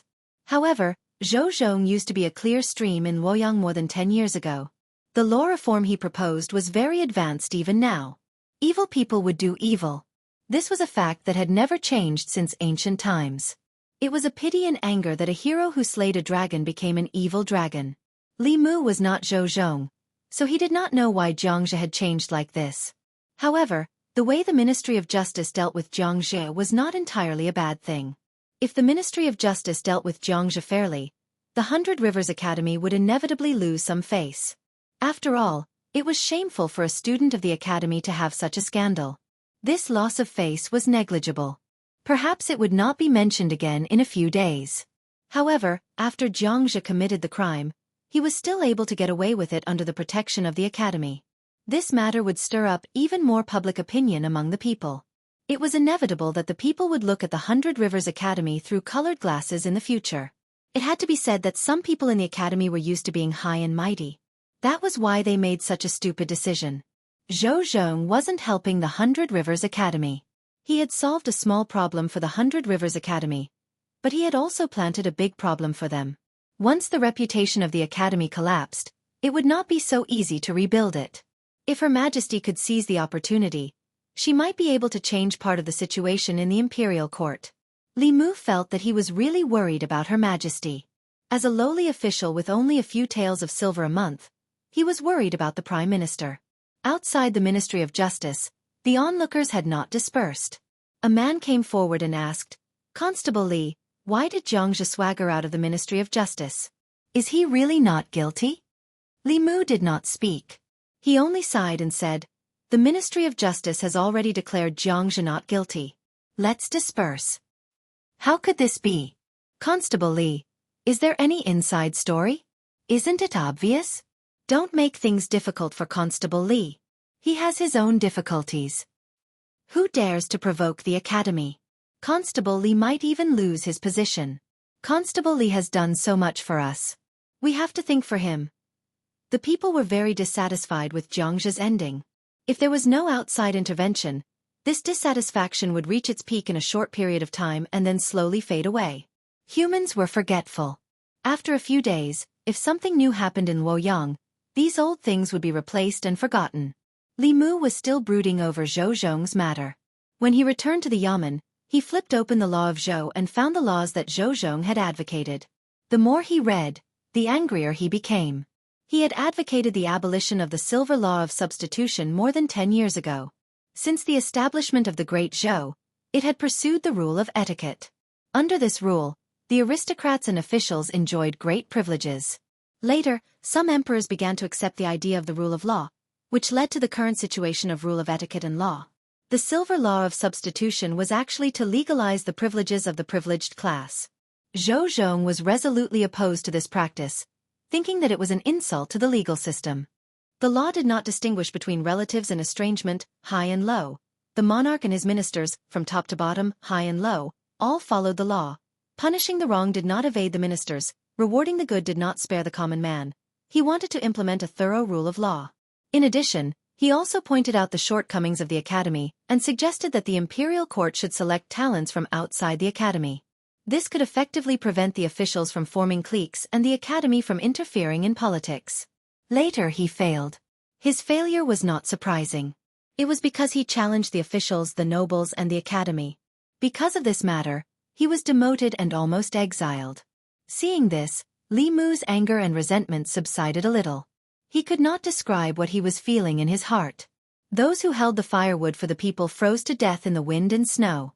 Those who opened the way for justice died in the thorns. This was the true portrayal of Zhou Zhong. Li Mu did not know what happened later, but it was not difficult to guess based on his current status and power. Zhang Chun strolled in from outside and looked at Li Mu with a proud expression. He asked, "Did His Majesty reward you with anything?" Li Mu shook his head and said, "No." Zhang Chun smiled and then said regretfully, "His Majesty rewarded me with 3 tribute pears. They were much sweeter than the ones I ate from you. Unfortunately, there were only 3. Otherwise, I would have given you one and let you have a taste." Li Mu shook his head and said, "I still have half a box at home. Sir, you can keep it for yourself." Feeling a familiar breath, Li Mu walked outside and saw Mr. Mei walking in from outside the yamen. The 2 people behind her moved a big box into the yard of the yamen. Mr. Mei said to Li Mu, "These spiritual jades are from His Majesty." Li Mu quickly walked forward and opened the box. Seeing that it was full of high-quality spiritual jades, he immediately put them into the flask space. After using up all the spiritual jades he got from the county yamen, he was worried about new ones. He did not expect His Majesty to be so considerate and send them to him so quickly. With these spiritual jades, he and Xiaobai did not have to worry about cultivation resources in a short time. Zhang Chun looked at the box of spiritual jades from afar. He touched the 2 tribute pears in his sleeve and suddenly felt that the one he ate just now was not as sweet as before. Li Mu knew that he was just doing what he was supposed to do. He said embarrassedly, "I didn't do anything wrong." "Why did His Majesty suddenly reward me?" Mr. Mei said. "How can you hide your thoughts from His Majesty? Are you trying to take the opportunity to make trouble for the Academy so that you can avenge His Majesty?" If he did not know that the Empress was a cultivator of the 7th land who could sit in the palace and know everything in the world with a pinch of her fingers, Li Mu would have thought that she had installed a surveillance camera on him. But since they were talking about this, he could use Mr. Mei to tell His Majesty his thoughts. Li Mu said, "It's not entirely a bad thing that the Ministry of Justice covered up for Jiang Zhe." The deputy headmaster of the Baichuan Academy dared to criticize His Majesty in front of the court because of the Academy's high status and high reputation among the people and the court. If the Academy loses its reputation, His Majesty can reasonably reduce the number of students from the Academy who can become officials. If such a scandal happens, how can they refute His Majesty? The Academy's high status was because they had sent many talents to the court and the people trusted them. Once the people no longer trusted them, they would naturally lose their high status. As the ruler of the Great Zhou, the Empress had absolute power. In principle, as long as she wanted to do something, there was nothing she could not do. However, if she acted arbitrarily and did not care about the opinions of the Academy and the officials, it would not be good for maintaining the stability of the court and gathering the people's support. All she needed was a reason. If the Empress took advantage of this and made a fuss, the Academy would lose more than just trust and status. Mr. Mei's eyes flashed with a strange light. He said, "You're right. I'll go to the palace and report to His Majesty." Before she left, Li Mu added, "Remember to remind His Majesty that the impact of Jiangzhe's incident is limited. The Baichuan Academy has been in Luoyang for hundreds of years and will not lose its reputation so easily. The people will soon forget about this unless someone is fanning the flames and pushing the Baichuan Academy to the cusp of the storm." In the palace. In a hall. The space in the hall fluctuated and the figure of Mr. Mei appeared out of thin air. Her body began to change, gradually turning into another figure. She looked at the real Mr. Mei and said, "You're right. He is indeed loyal to me and smart. If he were in the court, I would feel much better. Think of a way to get him to my side. Chapter 244. With enough spiritual jades, Li Mu used the 3 days of rest he had saved to cultivate in seclusion at home. At a certain moment, Li Mu, who was sitting cross-legged on the bed and absorbing the spiritual jades with his eyes closed, suddenly opened his eyes. He could sense some subtle fluctuations in the array formation outside. Li Mu opened the door and saw Mr. Mei standing outside. He asked in surprise, "Sister Mei, why are you here?" Lord Mei went straight to the point and asked, "Were you the one who added fuel to the fire in the 100 River Academy?" Li Mu had been in seclusion for the past 3 days, so he didn't know anything. He asked, "What happened in the 100 Rivers Academy?" Mr. Mei was puzzled. "It really wasn't you?" Li Mu said, "Tell me what happened first." Lord Mei looked at him in surprise and finally said, "After Zhangzhe's case, in just 3 days, the reputation of the 100 River Academy among the people plummeted. After the internal guards investigated, they found that someone was fanning the flames behind the scenes and adding fuel to the fire." "Wasn't it you?" Li Mu said, "I've been in seclusion for the past 3 days. This is the first time I've heard of this. Wasn't it His Majesty who sent someone to do it?" Mr. Mei shook his head and said, "No." Li Mu was stunned and asked, "Then who could it be?" The gate of the 100 Rivers Academy was not on the bustling main street, so not many people passed by. But since 3 days ago, there had been more people passing by the gate of the academy. When the people passed by the gate of the 100 Rivers Academy, they all cast disdainful looks at the academy. Some people even secretly spat when no one was paying attention and quickly left. Li Mu and Mr. Mei stood in the distance and watched this scene. The development of the matter was far beyond Li Mu's expectations. Zhangzhe's crime didn't cause any serious consequences, so it shouldn't have escalated so quickly. Someone must have fanned the flames behind the scenes to be able to develop to this point within 3 days. Under normal circumstances, this kind of thing should be decreasing day by day. For this kind of situation to occur, someone must have bought the trending topic. Li Mu thought about it and asked, could it be done by other academies or the new party? Although the Baichuan Academy did not openly support the old party, the students of the academy were the most influential in Great Zhou. Their relationship with the old party was inseparable. Of the 4 great academies, other than the White Deer Academy, the other 3 academies were in a competitive relationship. After all, there was a limit to the number of vacancies in the royal court. If one academy had more vacancies, the other academies would have fewer vacancies. Nobody wanted to be the one with fewer vacancies. The Baichuan Academy was close to the old party, while the Zhou family and the other new party members were eager to get hold of their weakness. They had the most obvious motive. Mr. Mei shook his head and said, "The person behind this is very cautious. The internal guards can't find the source. Even His Majesty couldn't figure it out with his great supernatural powers." She continued, "The Baichuan Academy's behavior of protecting Zhangzhe has already caused public anger in Luoyang.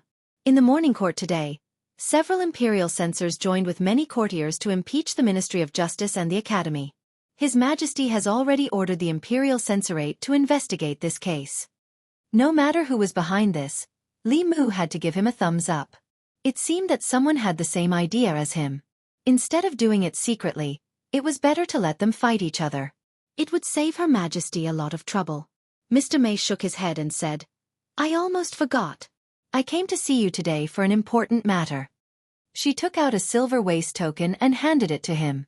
She said, "From today onwards, you are a member of the internal guards." Li Mu looked at the waist token with his name engraved on it and was overjoyed. After being in Luoyang for so long and worrying so much for Her Majesty, he finally succeeded in sneaking into the internal guards. The internal guards were Her Majesty's direct imperial guards. They were only responsible for Her Majesty. This meant that he was one step closer to that big thigh. Mr. Mei continued, "Other than being an internal guard, you have a new job." Li Mu asked, "What job?" Mr. Mei said, "Her Majesty wants you to be the imperial censor in the palace. You will be in charge of checking the officials in the morning court." Li Mu was stunned and asked, "Don't you have to be from the academy to be an official?" Mr. Mei explained, "The officials of the imperial censorate are chosen by the imperial court from each county. They are not afraid of power and are honest and upright." In order to prevent the imperial censors from forming cliques for personal gain, All officials of the imperial censorate cannot be from the academy. Compared to the ability to govern the country, the imperial court valued the character of the imperial censor more. The cleaner the background, the more upright he was. He would be more suitable to be an imperial censor if he dared to speak out and scold other officials. The imperial censor in the palace, as the name suggested, was an imperial censor who worked in the Golden Palace. Their job was to observe the officials in the morning court to see if they were disheveled, lazy, or otherwise impolite. In addition, they had the right to express their opinions on the imperial court. All the officials in the imperial court, no matter their rank, had the right to discuss the imperial court's affairs. Becoming the imperial censor in the palace had little impact on Li Mu's current life. He was still the arrestor of the Luoyang Yamen, but he had to appear in the palace every time he attended the court. He stood in the corner of the palace and observed secretly.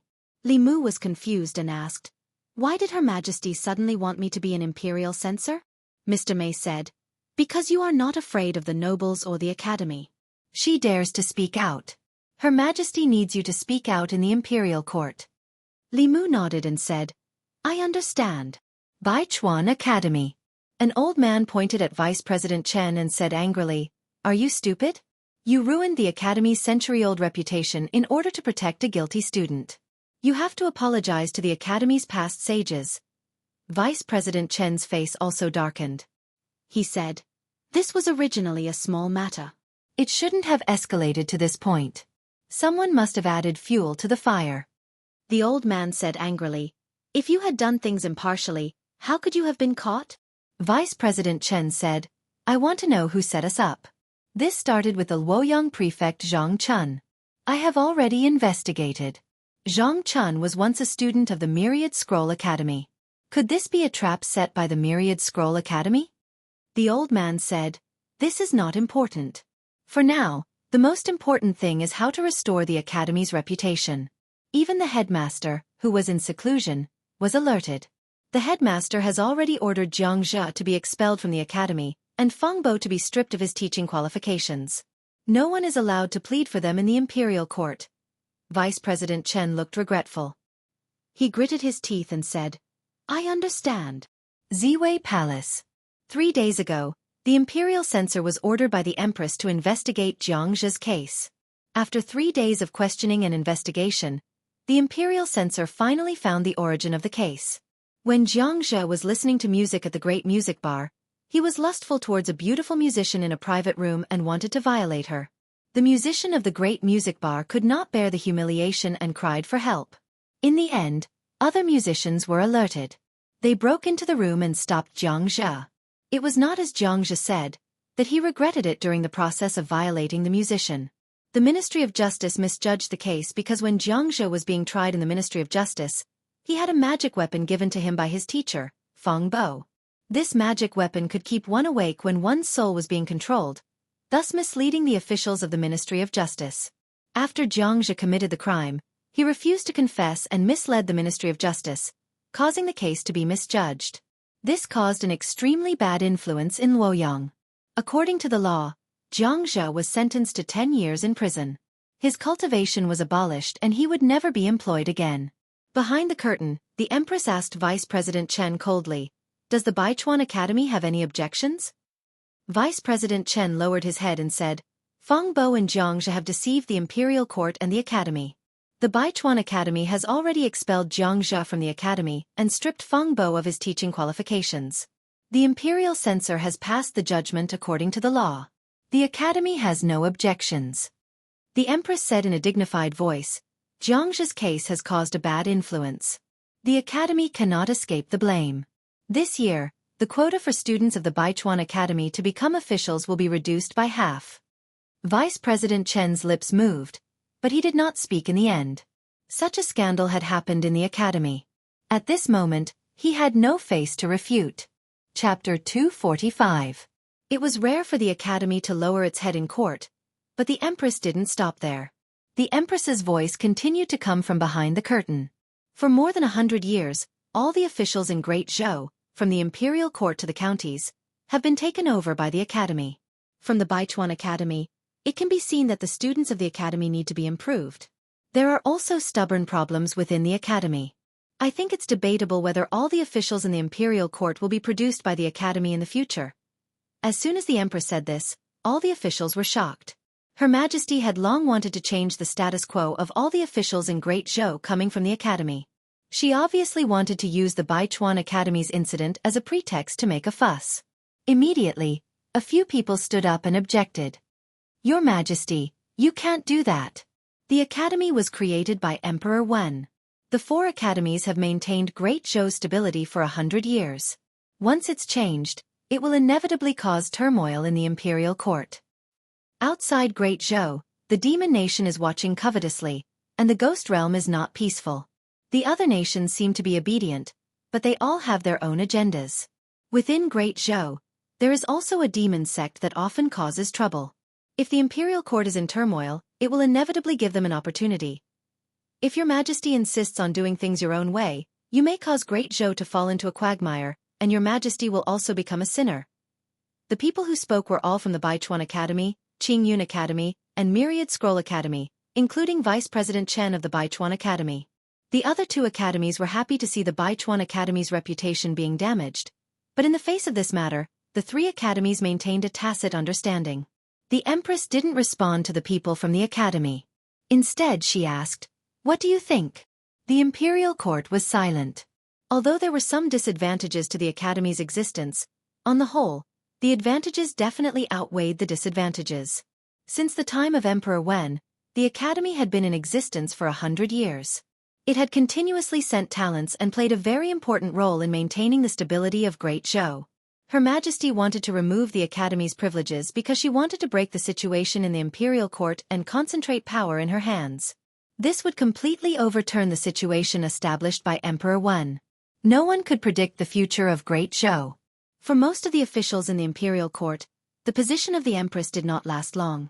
The throne of the Great Zhou would eventually be handed over to either the Xiao clan or the Zhou clan. While the empress was on the throne, it was not suitable for bold and decisive reforms, which would be detrimental to the stability of the country.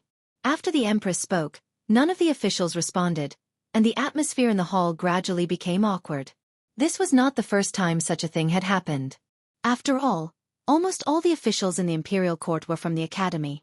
Even the censors did not want to change the ancestral system that had been passed down for hundreds of years.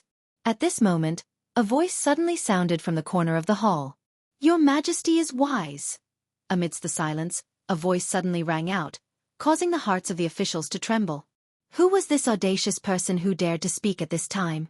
They all looked at the corner of the hall, and a figure walked out from the corner. Li Mu? It's him. Why is he here? Wait, is he wearing the imperial censor robes? Imperial censor? His Majesty made him an imperial censor? Li Mu met the gazes of the officials and walked out from the corner of the Golden Hall.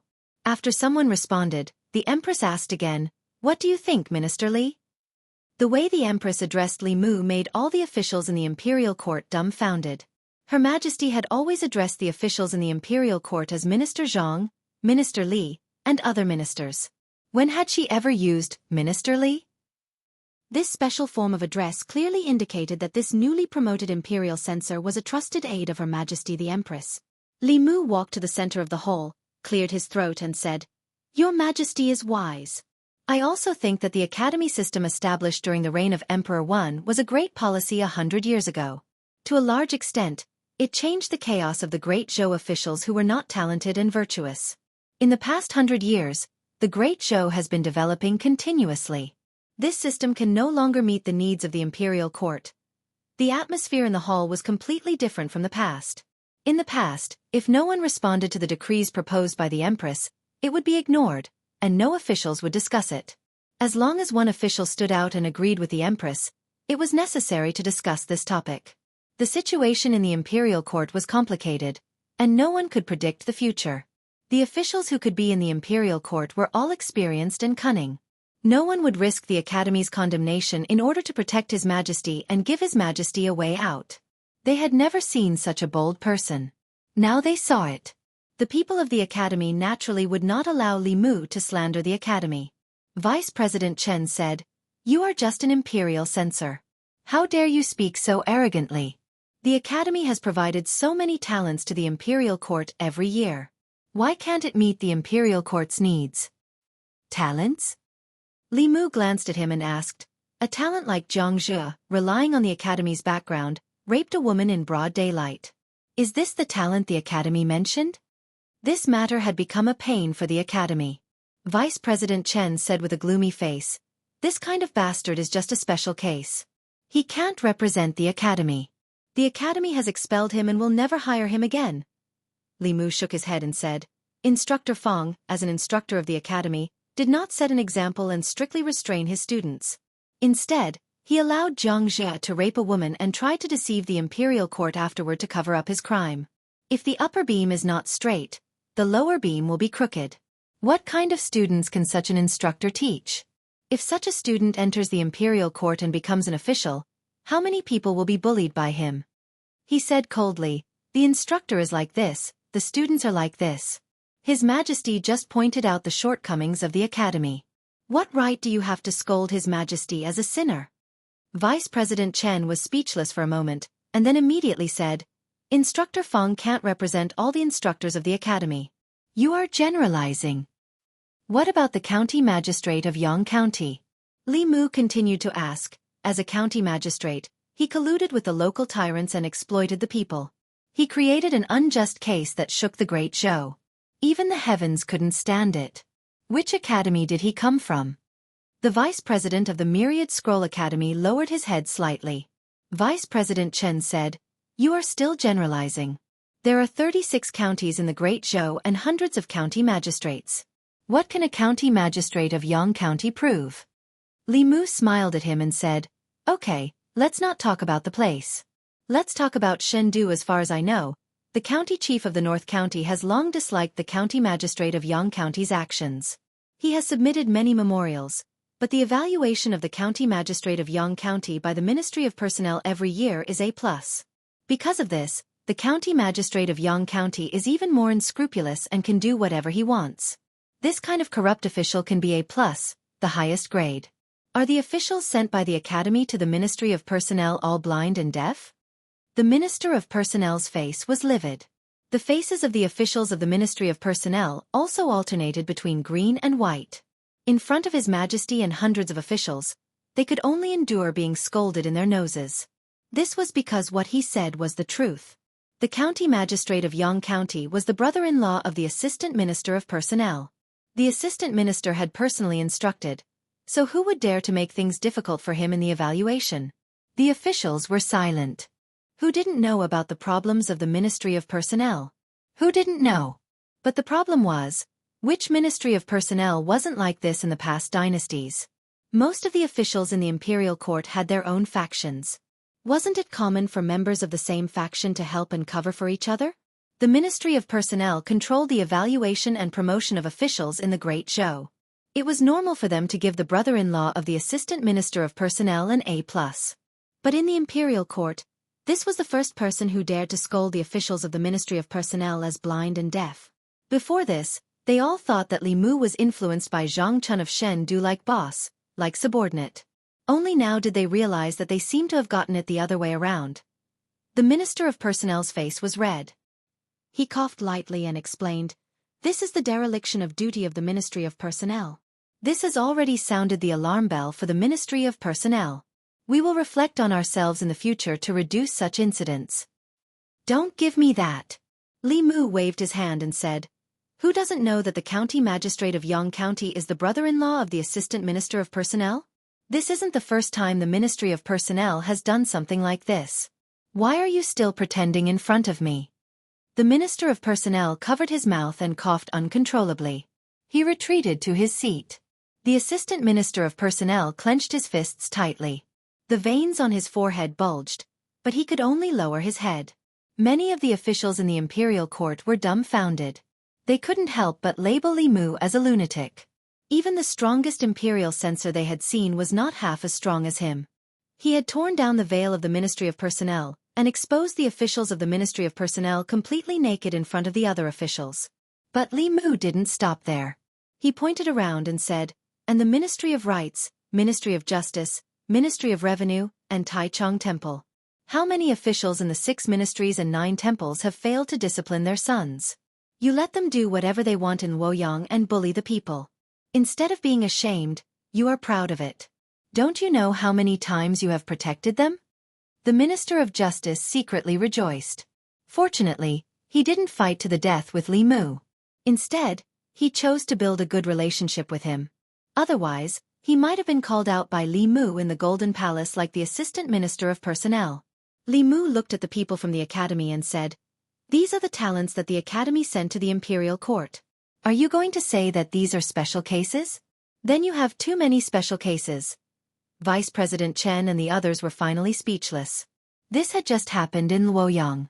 Li Mu's subordinates had beaten up many officials' sons. He even forced the officials involved to change the silver law of substitution. The officials were silent. Li Mu continued, "I won't say more. The officials from the academy have formed cliques in the imperial court and are hostile to each other. Can't you see that?" His loud voice echoed in the Golden Palace. Even the giants standing at the front couldn't help but notice him. Because he was too talkative and dared to say it.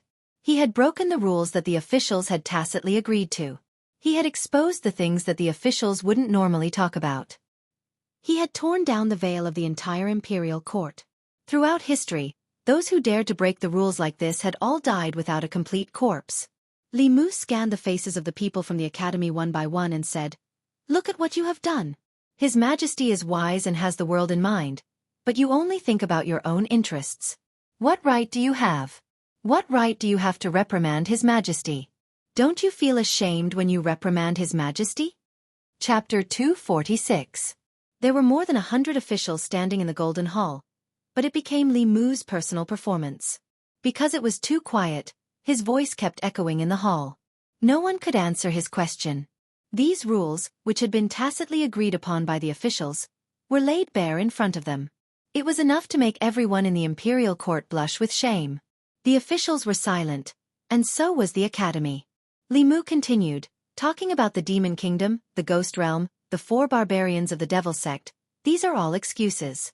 Everyone here knows better than anyone else that the problem of the great Zhou dynasty is not outside, but in the imperial court, in this golden hall. Li Mu's voice echoed, each word piercing the heart. The hall was silent for a long time. Then the Empress's dignified voice came from behind the curtain. "Everyone, please think about Minister Li's words carefully. You may leave the court in an hour." Behind the curtain, footsteps sounded and gradually faded away. The Empress must have left from the back of the hall. After a while, Mr. May walked out from the back of the hall. He gave Li Mu a look, and Li Mu followed him out from the back of the hall. Inside the main hall, there was silence.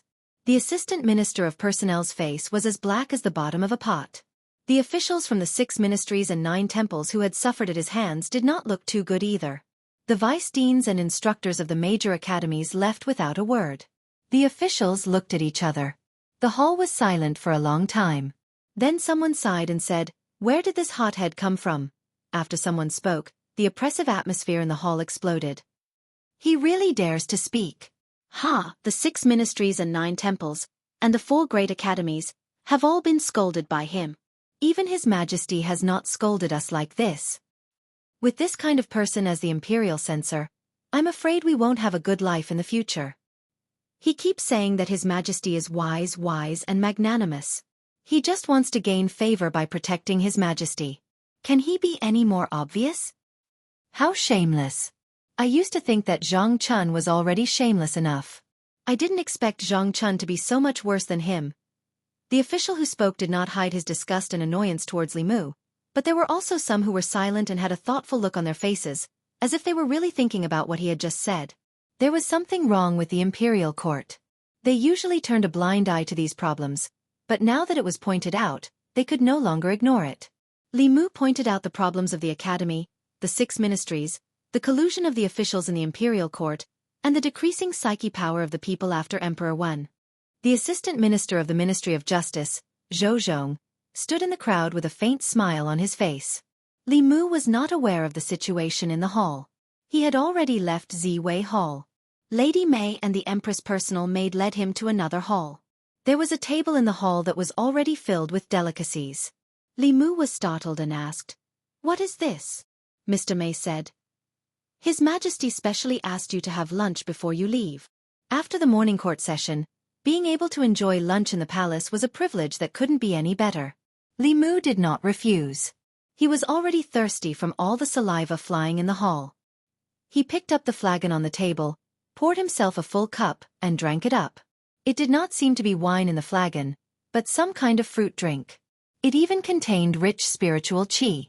One sip was equivalent to half a spiritual jade absorbed by Li Mu. After he sat down, he looked at Mr. May and the young maid standing aside and said, "Don't just stand there. Sit down and eat with me." Mr. May shook his head and said, "You eat. This is a gift from His Majesty." Since they did not want to, Li Mu did not force them. There were many rules in the palace, and they must know better than him. Mr. May remembered something. He pointed to the young maid and said to Li Mu, "Her name is Shangguan Li. She is His Majesty's personal maid and also one of the commanders of the internal guards. All the internal guards in the palace are under her command. You are on duty in front of the hall, so you are also her subordinate. If you have any problems in the future, you can go to Commander Shangguan." Shangguan Li's initial prejudice against Li Mu had disappeared without a trace. She looked at Li Mu lightly and said, "Just call me boss." Li Mu saluted her with his fists and said, "Greetings, Commander Shangguan." Shangguan Li glanced at him and left. The word boss had a special meaning to him. Li Mu would not call her that casually.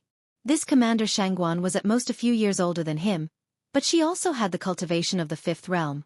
It must be because she was the Empress' personal maid. Her Majesty the Empress was so generous. If she could become her personal little jacket, she would definitely receive many benefits. She was able to advance to the creation realm at such a young age. Sooner or later, Li Mu would replace her position and become the Empress' closest jacket. Mr. May walked to Li Mu's side and asked, "Do you have any conflicts with Ali?" Li Mu shook his head and said, "It was the first time I saw her. But before the morning court, she looked at me with an unfriendly gaze." Lord May knew the reason and said, "Maybe it's because you weren't familiar with each other at that time. You're all His Majesty's internal guards and you're his subordinate. You'll get to know each other better in the future." After Shangguan Li left, the atmosphere in the hall became much better. Li Mu smiled and said to Lady May, "Sister May, why don't you sit down and eat with me? I can't finish all these by myself. Besides, I have some questions to ask you."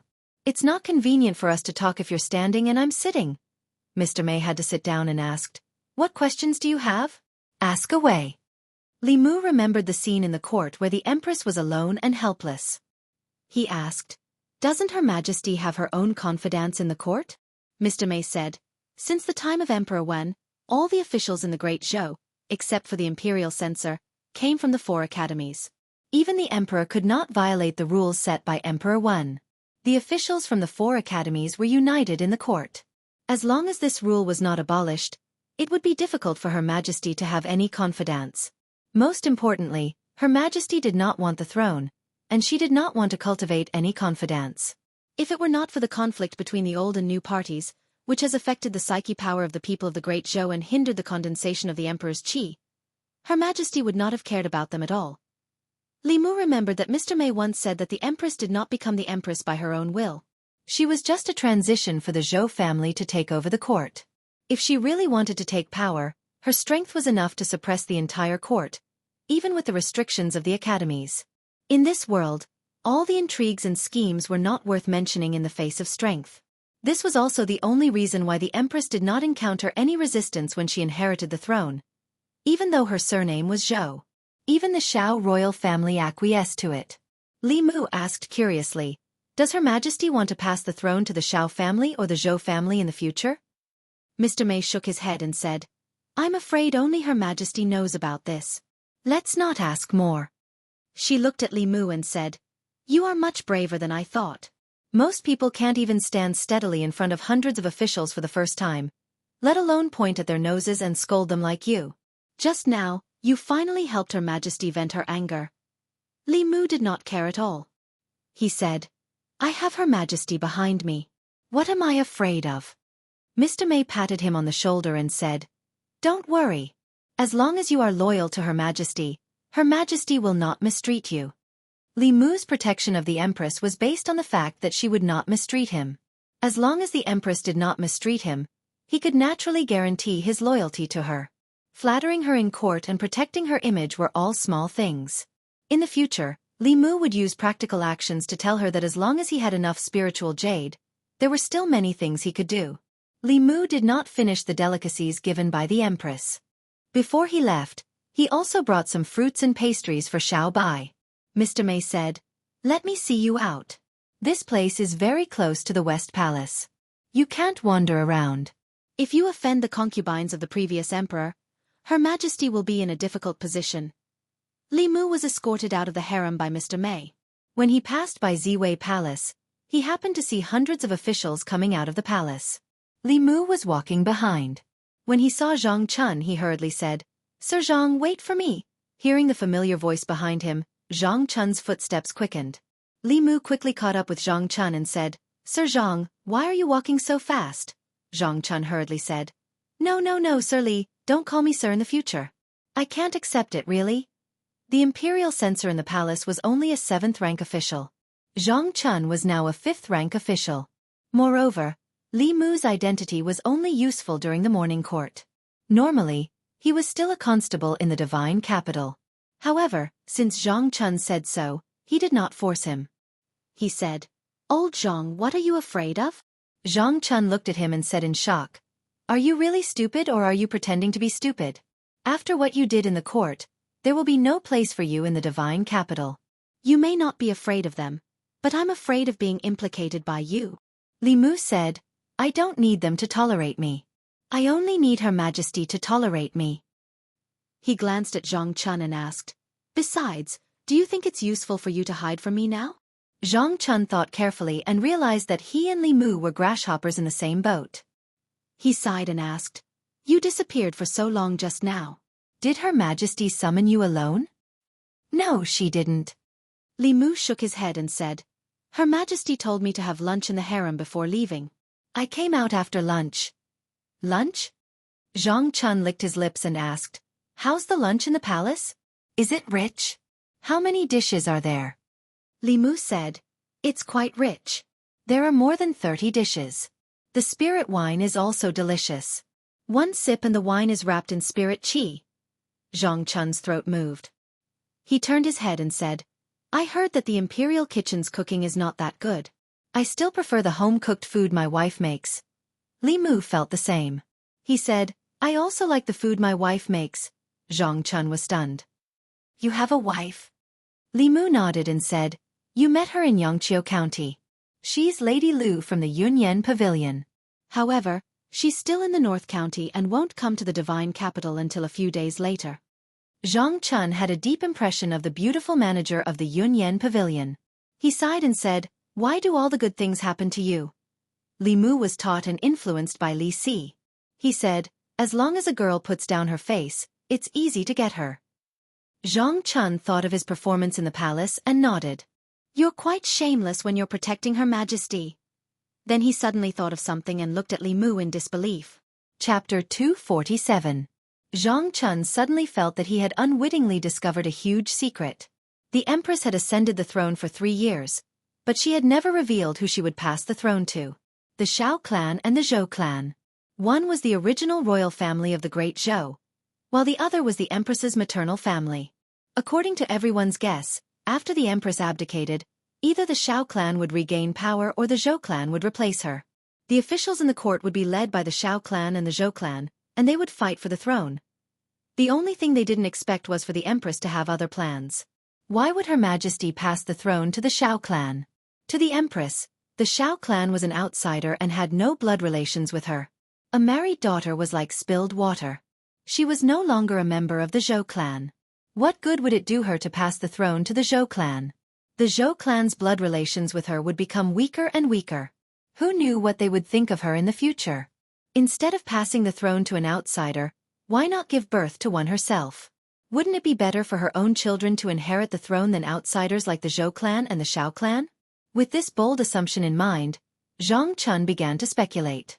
If Her Majesty wanted to pass the throne to her children, what was the biggest obstacle? The Xiao clan and the Zhou clan were nothing to be afraid of. Her Majesty herself was a transcendence expert. a 7th realm transcendence expert. She was the strongest existence in the 10 continents. The legendary 8th realm and 9th realm only existed in legends. The 7th realm was the peak of the world. If Her Majesty insisted on having her way, who could stop her from the Xiao clan and the Zhou clan? The only thing that could restrain Her Majesty was the Academy. Not only did the Academy have transcendent cultivators, but the officials in the court also came from the Academy. It would be difficult for Her Majesty to subdue them. That was why Her Majesty wanted to weaken the Academy's position in the court, and why she wanted to reduce the quota for the Academy. Connecting the dots, Zhang Chun knew that he had discovered the truth. The last problem was that Her Majesty had no children. Although she was the crown princess and the empress, it was said that the former crown prince liked men and was only husband and wife on the surface. After ascending the throne, Her Majesty didn't establish a harem. Who did she want to have children with? Zhang Chun's gaze involuntarily turned to Li Mu. Her Majesty's love for Li Mu and her meticulous love for Li Mu was something that even he couldn't bear to see. The answer was obvious. Li Mu was the future empress. Li Mu and Zhang Chun walked out of the palace. Along the way, Zhang Chun did not speak. Li Mu thought that he was really frightened. Just as he was about to turn around, Zhang Chun suddenly looked at him with a face full of smiles and asked, "Your Majesty, no, Li Mu, to be honest, how do you think this official treats you?" Li Mu then said, "It's all right." "What do you mean by okay?"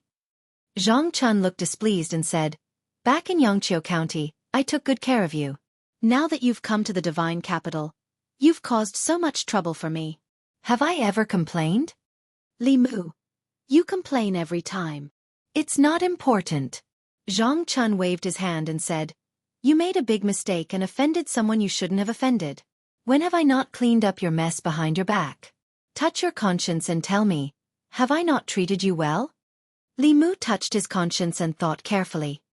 He said, "Sir, you've been very good to me." This was the truth. If it were another superior, Li Mu would have been pushed out to take the blame the first time he caused trouble for him. Zhang Chun finally smiled and said, "If you become rich in the future, don't forget my kindness." Li Mu nodded and said, "Don't worry, I won't forget." Zhang Chun let out a long sigh of relief and muttered, "Whether or not this official can move to a bigger residence, whether or not I can have 8 maidservants to serve me, it all depends on you." Li Mu was stunned and asked, "What?" Zhang Chun waved his hand and said, "Nothing, we'll talk about this in the future." After parting with Li Mu, Zhang Chun did not return to the yamen. Instead, he went straight home.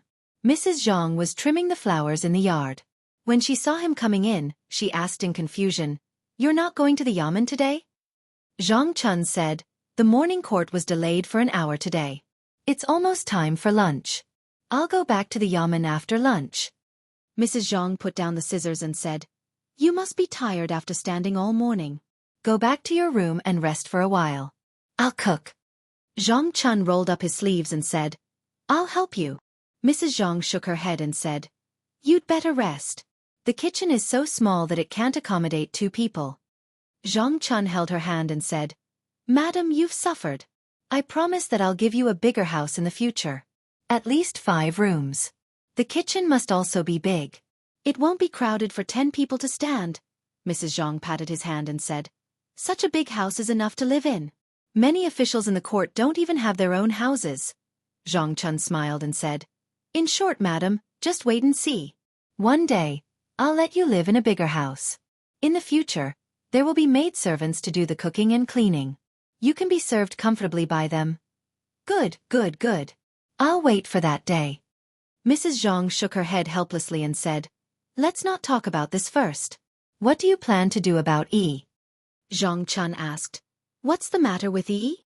Mrs. Zhang said, "Yi will be 20 next year. She hasn't found a husband yet. You're not worried, but I am.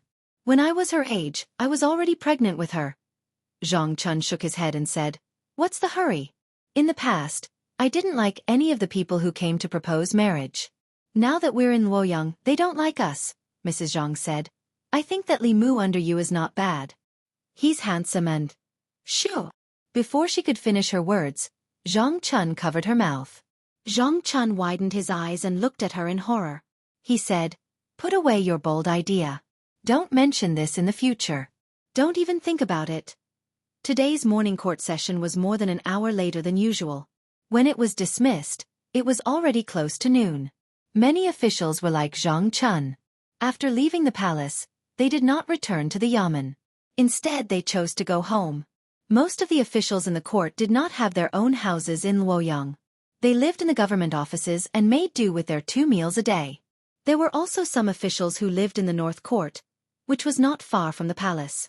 They could have lunch at home. When the assistant minister of the Ministry of Personnel returned home, he locked himself in his study with a gloomy expression. The servants in the house did not know what happened.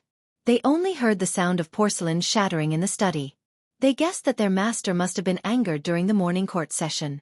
They did not dare to approach and only watched from afar. When the director of the Ministry of Justice returned home, he called his son to him and warned him sternly, "Be smart in the future. Don't provoke that Li Mu again. Otherwise, I'll break your legs and make you stay at home for the rest of your life." Yang Xiu shook his head and said, "I won't do it again. Even Minister Zhou died in his hands. I'm afraid he'll strike me with lightning." After saying that, he mustered up his courage and asked, "Did Li Mu do something big again?" The director of the Ministry of Justice said, "It's not just something big. He scolded all the officials in the court like they were his grandsons, but no one dared to talk back. People like him who don't care about their lives should stay as far away as possible from now on." The North Court, where the officials gathered, was usually quiet and secluded. However, at noon, angry curses could be heard from the various officials' mansions. "Damn it! There are so many officials in the court. Is he the only one who's clean? In order to get the Empress' favor, he doesn't even care about his face. How can there be such a shameless person in the world?"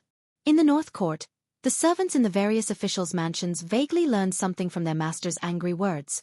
They could not help but exclaim in surprise when they discussed it in private. They had lived in Luoyang for so long and worked in the official mansions. They often heard about the court affairs, but they had never heard of such a strange thing. In a restaurant somewhere in Luoyang, in the main hall, 2 guests were eating and chatting. "Have you heard? Something big happened in the court today." "How would a vegetable seller like you know about what happened in the court?" "I heard it from a servant in a high-ranking official's house. They just came out to purchase, so I casually eavesdropped on them. If you hear this, you'll definitely be shocked. Don't keep us in suspense. What happened? Hurry up and tell us." "Hee.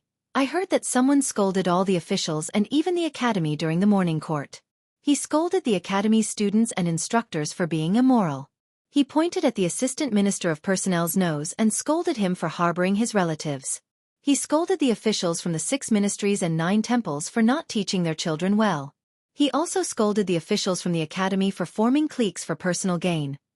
How can someone be so bold? Does he not want his head anymore? There really is someone who is so bold. Constable Li even scolded the heavens, let alone the people in the court. It's such a delightful thing. It's a pity that we didn't hear it with our own ears. So it's Constable Li. Then it's not strange." Listening to the conversation between the two, the customers nearby could not help but slow down their speed of picking up food. Their eyes were filled with shock. When they first heard of this, everyone thought it was a groundless rumor. However, when they left the restaurant and realized that there were many people in the divine capital spreading the news, even those who did not believe it at first could not help but believe it a little. Although they only heard about it from the mouths of others, countless people could not suppress the surging passion in their hearts every time they imagined the scene in the morning court. The children of the officials bullied others and the people. They did whatever they wanted, but the people did not dare to speak up.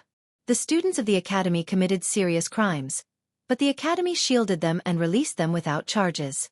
The people could only complain in their hearts. The officials in the court formed cliques for personal gain and fought for power. The court was in a mess and the people in the divine capital had no way of making a living. The people could only watch helplessly. It was not that they had nothing to say, but they did not dare and did not have the right to speak. Now, there was finally someone who had the right and was willing to speak up for them. This gave the people of the divine capital a glimmer of hope. Li Mu was the light of the divine capital. The Li residence. Li Mu was feeding Xiao by moves. Suddenly, he raised his head and looked outside. He felt an extremely powerful psyche power aura from the street in the distance. Chapter 248. That wave of psychokinesis was extremely powerful. Even from such a distance, Li Mu could clearly feel it. He walked out of the house and onto the main street, causing an uproar among the people of the divine capital. It's Constable Li. Constable Li is here. Li Mu was still confused. He didn't understand why there was so much psychokinesis targeting him from the people of the divine capital. Then, he realized that it must have something to do with his performance in the morning court. At that time, Li Mu didn't think so much. The scene in front of him could be considered a pleasant surprise. Every time he did something to win the hearts of the people in the divine capital, the psychokinesis of the people would reach a peak in a short time. Li Mu obviously wouldn't waste this rare opportunity. In the next half a day, he walked through the streets and alleys and walked through half of the divine capital. At night, when he returned home, Li Mu sat cross-legged on his bed with 2 pieces of spiritual jade in his hands. Under the urging of his psychokinesis, the spiritual power in his body circulated rapidly. The spiritual power in the 2 pieces of spiritual jade was instantly sucked dry and turned into powder. Li Mu didn't sleep the whole night and cultivated until dawn.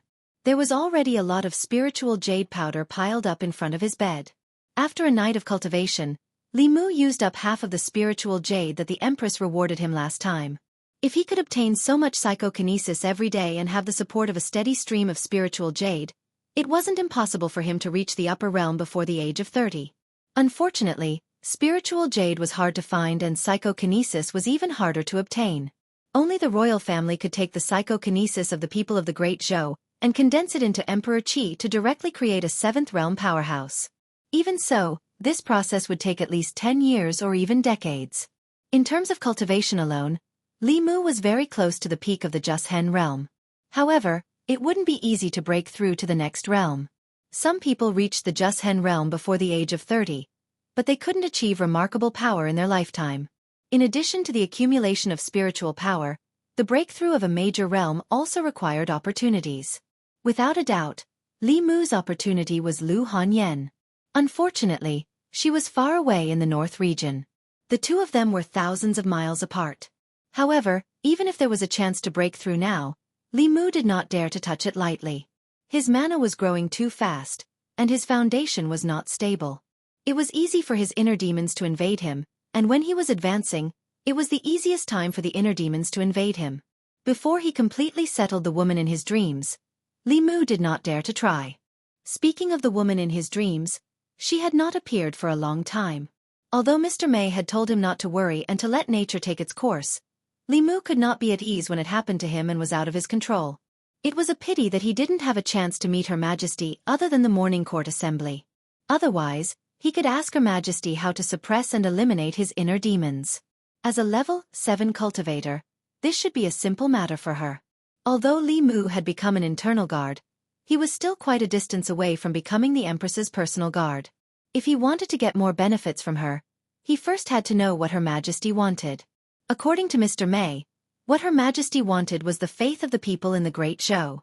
She wanted to gather the faith of the people in the Great Zhou's 36 counties and create the next Emperor's Qi as soon as possible. But according to Li Mu's understanding, the thing called Emperor's Qi by the royal family was actually the spirit of faith. It could allow an ordinary person to have the cultivation of the upper realm overnight. It could steal the fortune of heaven and earth and go against the heavens. The difficulty of this was obvious. This required 36 commoners to visit the state temple frequently, and after decades of accumulation, a strand of Emperor's Qi could be formed. The strand of Emperor's Qi that the Empress had was the accumulation of 2 generations of Zhou dynasty emperors for nearly half a century.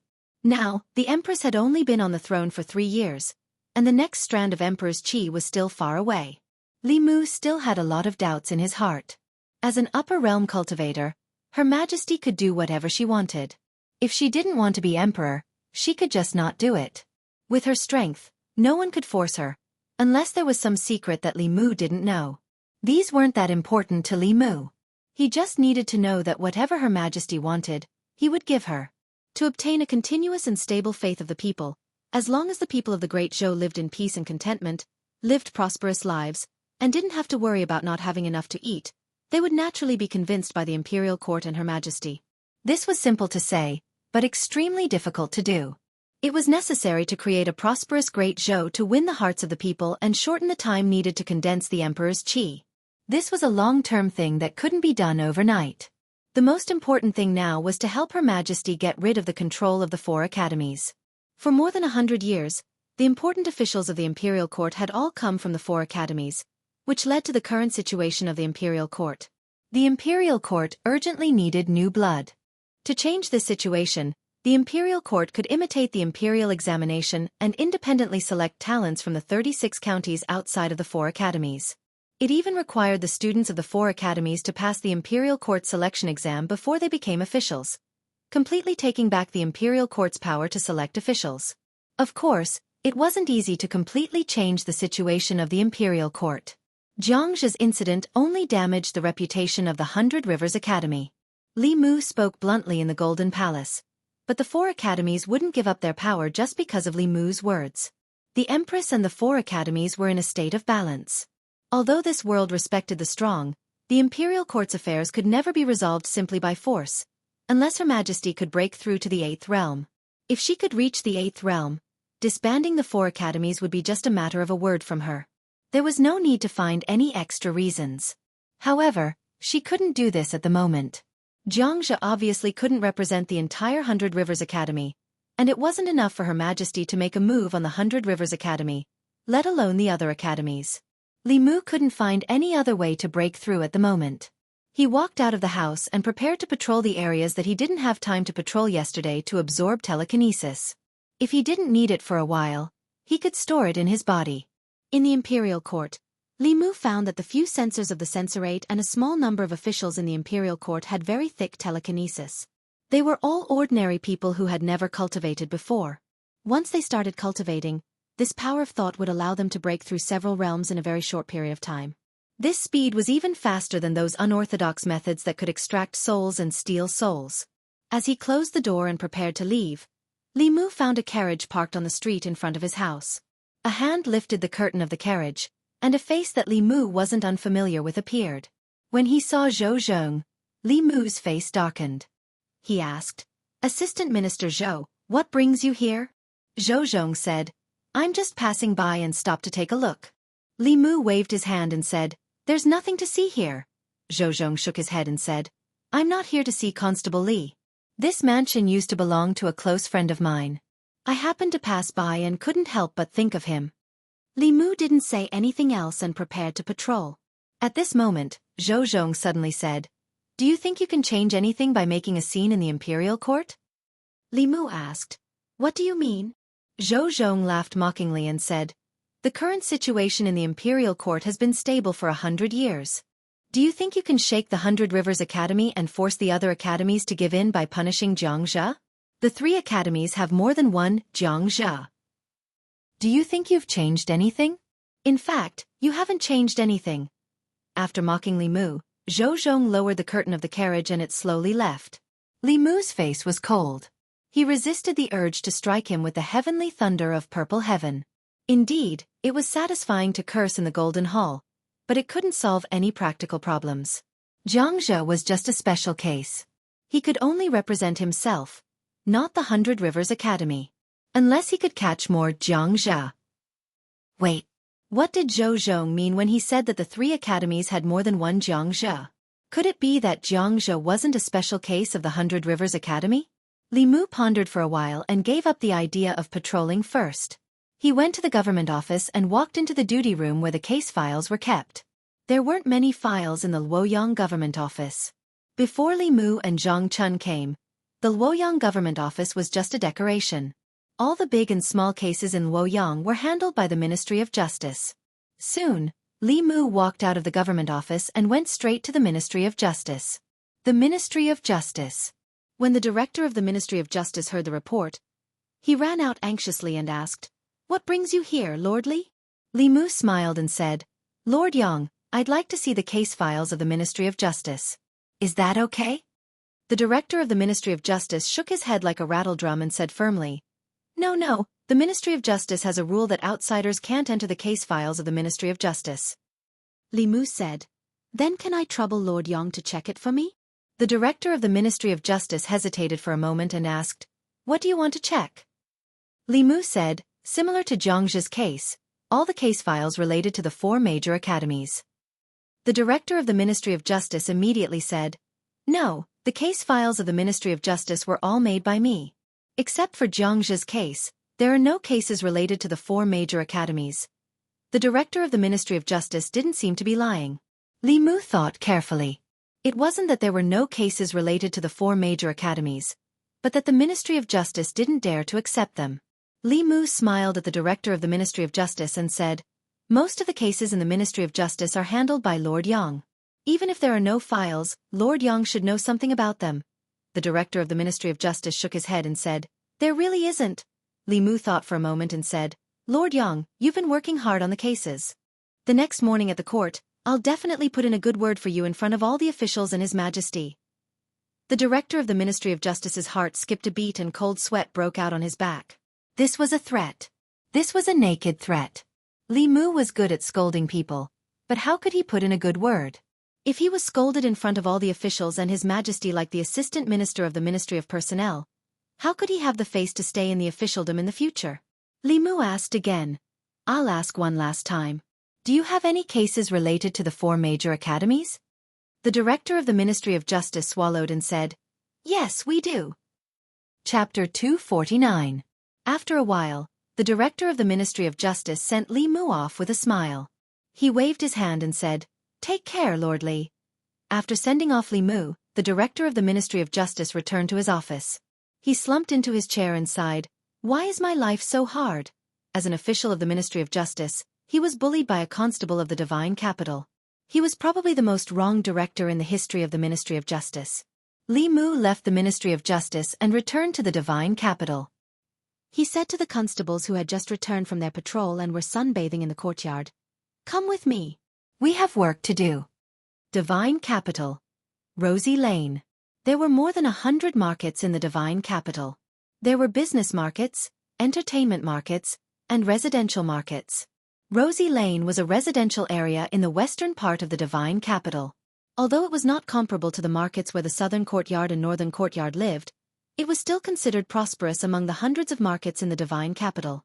Most of the people who lived in Rosy Lane were wealthy. Most of the houses in the market had 2 or 3 courtyards. Li Mu came to a house. Wang Wu looked up at the 2 words Su Mansion on the plaque. Without waiting for Li Mu's order, he went up and knocked on the door. After a long time, slow footsteps came from inside. An old man with a wrinkled face opened the door and asked, "Sirs, what's the matter?" Li Mu went up and said, "We're from the divine capital. We're investigating a case and need your cooperation." The old servant opened the door and said, "Sirs, please come in. I'll get the master." Li Mu and the others walked into the courtyard, and the old man walked into a room. Soon, a middle-aged man walked out of the room with quick steps. The middle-aged man looked at them in surprise and asked, What case are you investigating?" Li Mu looked at the middle-aged man and asked, "You're shopkeeper Su, right?" The middle-aged man nodded and said, "That's me." Li Mu continued asking, 3 months ago, was shopkeeper Su's daughter violated?" When the middle-aged man heard this, his face was filled with grief and indignation. His voice was hoarse as he said, "We have already decided not to sue you. Why are you still unwilling to let us go?" Li Mu shook his head and said, "Shopkeeper Su, you've misunderstood. We're really here to investigate this case. If you've really been wronged, the Imperial Court will give you justice." The middle-aged man's face was filled with fear. He shook his head and said, "There is no injustice. My daughter is fine. You can go." The middle-aged man clearly did not trust them. Li Mu sighed and said, "Shopkeeper Su, my name is Li Mu. I'm from the divine capital. You can trust us." The middle-aged man raised his head abruptly and asked, "Luoyang Yamen, you're a Resterly?" Li Mu took out his waist tag. His name and position were clearly engraved on it. The middle-aged man stared blankly at the token in Li Mu's hand. Even if he stayed in his house and never left, he had still heard of Li Mu's name. When the master's servants went out to buy things, they would often bring back news about Li Mu. For example, he had violently beaten up the sons of officials who bullied the people in Luoyang and forced the imperial court to change the punishment law. Another example was when he struck the people in the street with lightning to seek justice for the victims. He scolded all the officials in the imperial court, and even the 4 academies were not spared. He was not afraid of the nobles or the academies. In Luoyang, he was the light in the hearts of the people. The middle-aged man's body trembled as he knelt heavily on the ground. He nodded and said mournfully, Sir Li, please seek justice for me. Li Mu helped him up and said, Don't be agitated. Tell me in detail what happened. I'll seek justice for you. 2 lines of tears rolled down from the middle-aged man's eyes. He said in a trembling voice, Wei Bin, a student of the Baichuan Academy, humiliated my daughter and almost caused her to commit suicide. I went to the Ministry of Justice to complain, but they dismissed me with insufficient evidence. After that, someone even warned me that if I didn't know what was good for me and dared to complain again, they would destroy my family and make me die without a complete corpse. Damn it, there's such a thing. Damn the Ministry of Justice. It's a disaster in Luoyang. Why are these academies filled with beasts? The constables behind Li Mu were indignant. Li Mu looked at shopkeeper Su and said, Can I see Miss Su? Shopkeeper Su nodded and said, I'll bring Constable Li over. However, after my daughter was humiliated by that beast, she tried to commit suicide several times. Now her mind is not clear and she's afraid of outsiders, especially men. Li Mu looked at the people behind him and said, Wait for me here. Under shopkeeper Su's lead, Li Mu passed through a moon gate and arrived at the inner courtyard. The scene in the courtyard was a little strange. There was an old tree in the courtyard and its trunk was wrapped in a cotton quilt. The well in the corner was also covered by a stone slab. The stone slab was also wrapped in a thick cotton quilt. Even the stone tables and benches in the courtyard were wrapped in cotton and other things. There was a woman sitting by the stone table. The woman was about 18 or 19 years old. She was wearing a plain dress. Her clothes were neat but a little messy. Her hair was loose and her face was a little dull. Her eyes were empty. When she heard someone approaching, her face was immediately filled with fear. She covered her head with both hands and screamed, Don't come here! Don't come here! Shopkeeper Su clenched his fists. His face was full of sorrow and his body could not stop trembling. Li Mu did not approach the woman. He retreated to the outer courtyard and took out a few fulu. He handed it to shopkeeper Su and said, This talisman can calm the mind. Before going to bed at night, turn it into talisman water and let her drink it. Her condition should be better. Shopkeeper Su drank the talisman water and said repeatedly, Thank you, Constable Li. Thank you. The only thing Li Mu could do was to calm her mind. Being violated and humiliated had obviously caused great damage to her soul and even affected her mind. She could only rely on her own strength to get over it. The best way for her to get over the knot in her heart was to let her see with her own eyes that those who violated and humiliated her received the retribution they deserved. 100 Rivers Academy. Wei Bin. Li Mu's face darkened as he walked out of the Su mansion. He said, Let's go to 100 Rivers Academy. Wang Wu and the others followed him without hesitation. They used to be afraid of the academy, but after Jiangzhe's incident, the academy's weight in their hearts had lessened a lot. 100 Rivers Academy. When Li Mu walked to the gate of the academy, the old gatekeeper appeared again. He looked at him angrily and asked, What are you doing here again? Li Mu said calmly, Ask Wei Bin to come out. He's involved in a case and needs to go back with us to the Yamen for investigation. If it was in the past, the old man would not care about a constable of the divine capital Yamen. However, after Jiangzhe's incident, he deeply realized the consequences of ignoring him. He was only a gatekeeper of the academy. This kind of thing should be left to the person in charge of the academy. He glanced at Li Mu and said, Wait here. I'll go in and report. With that, his figure disappeared into the academy gate. Li Mu and the others stood at the entrance of the academy in their official uniforms. They were particularly eye-catching. Soon some commoners came up and asked, Constable Li, what's going on? Did a student of the academy commit a crime again? Li Mu said, A student of 100 Rivers Academy defiled a woman. We're going to arrest him. What? A student of the academy again? How can a student of the academy do such a dirty thing? They're reading books of sages, but they're worse than beasts. What did the instructors of the academy teach them? The commoners gathered around Li Mu and the others and discussed animatedly. Inside the academy, Vice Principal Chen frowned tightly. He asked in a deep voice, Whose student is Wei Bin? A middle-aged man stood out from the group of instructors in front of him and said nervously, He's my student. Vice Principal Chen asked, What crime did he commit that the divine capital Yamen would come to the academy to arrest him? The middle-aged man shook his head and said, I don't know either. Vice Principal Chen snorted and said, no matter what crime he committed, the Divine Capital Yamen wants him. Let them take him away and punish him accordingly. In the future, the academy is not allowed to interfere with the matters of the students. The middle-aged man thought for a while and asked, but won't this damage the academy's reputation? What reputation does the academy have? Vice Principal Chen waved his hand and said, His Majesty is still worried about finding a reason to attack the academy. Don't give them any chance.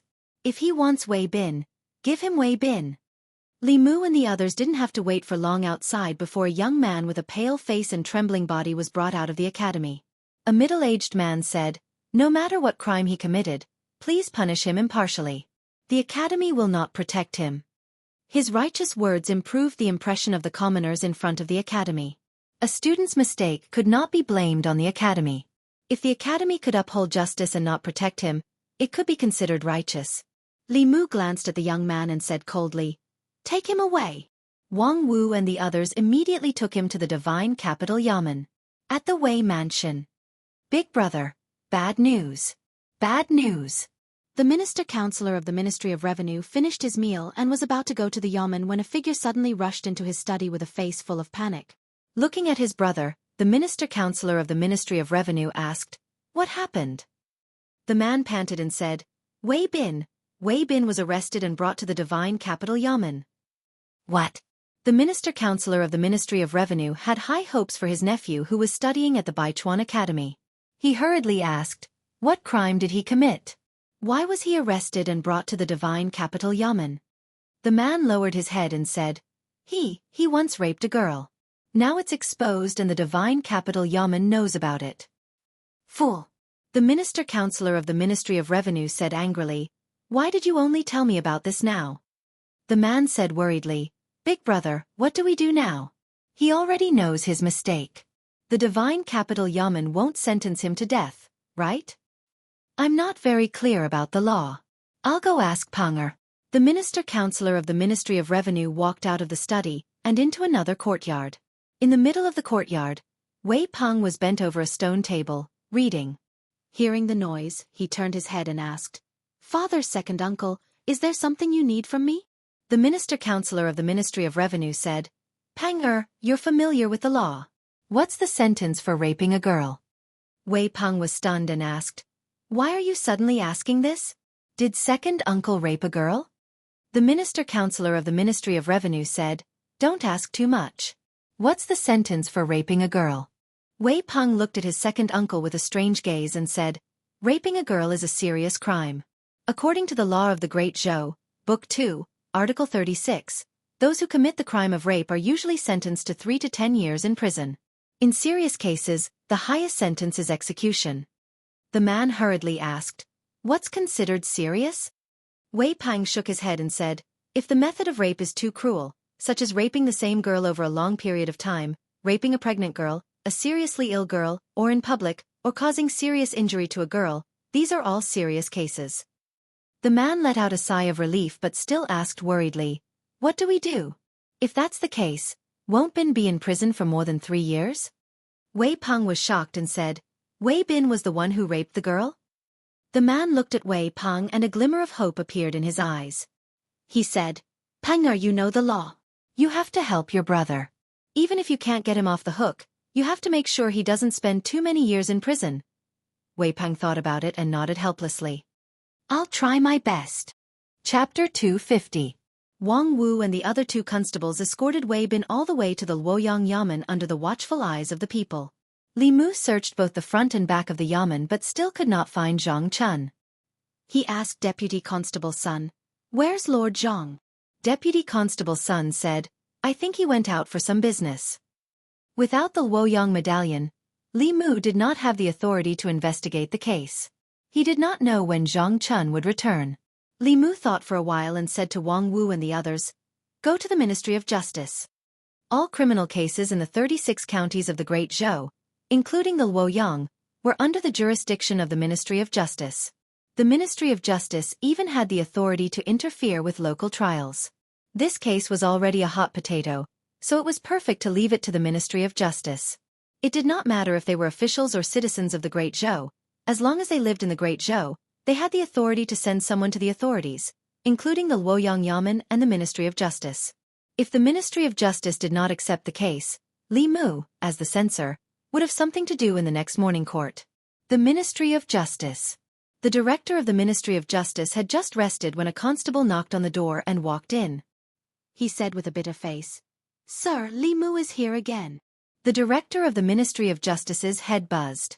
He grabbed his hair and said in frustration, "Didn't I tell him? Why is he here again? How can he bully people like this?" The constable said. "He caught a student from the academy." The director of the Ministry of Justice felt his head swell.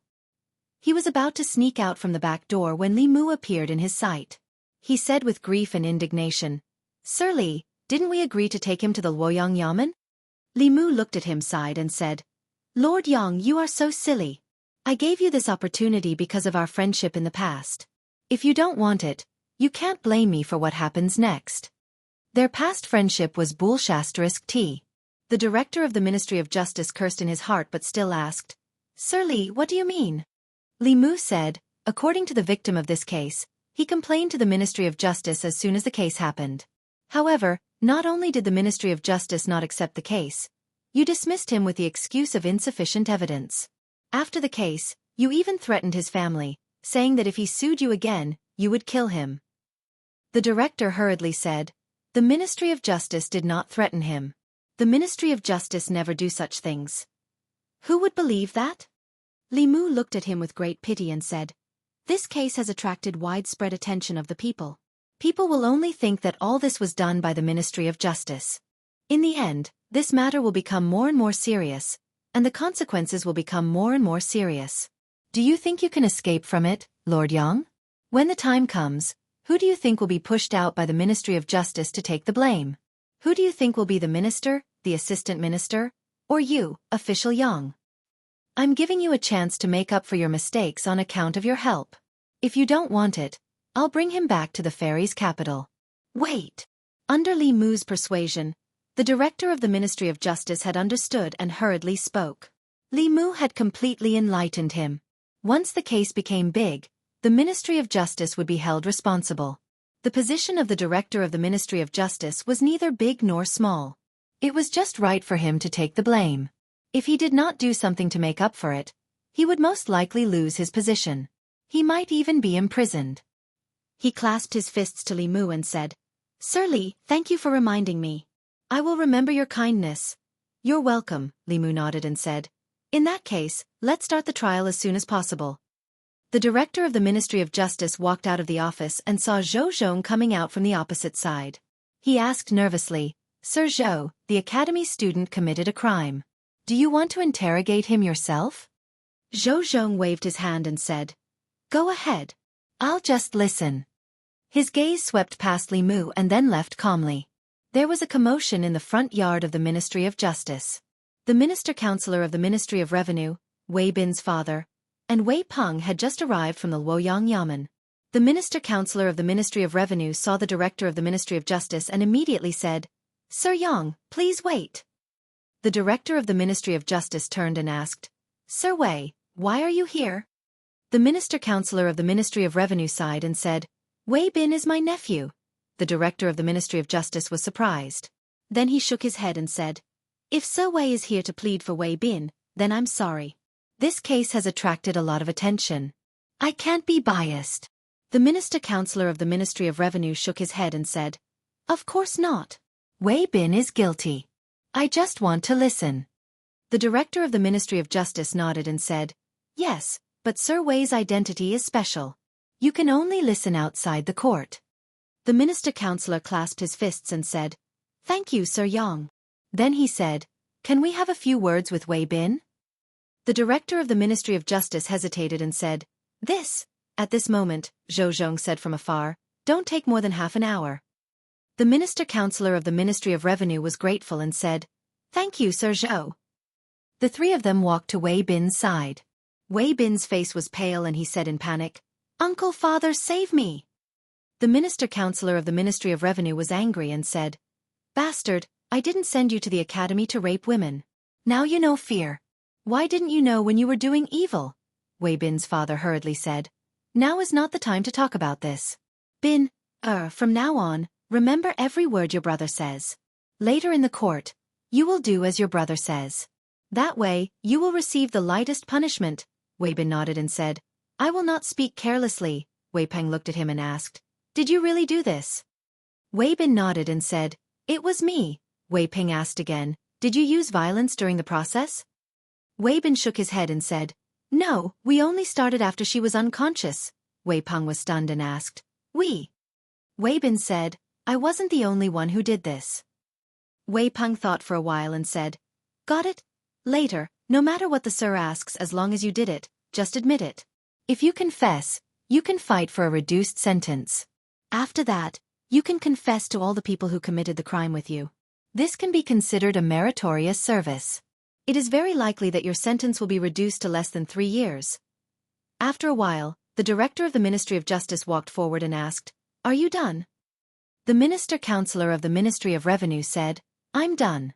Thank you, Sir Yang. The director of the Ministry of Justice walked to the court and asked for instructions from the Minister-Counselor of the Ministry of Justice. He said in a low voice, Begin the court. Wei Bin was brought to the court. The director of the Ministry of Justice sat at the top. Li Mu and the Minister-Counselor sat on his left and right to listen to the trial.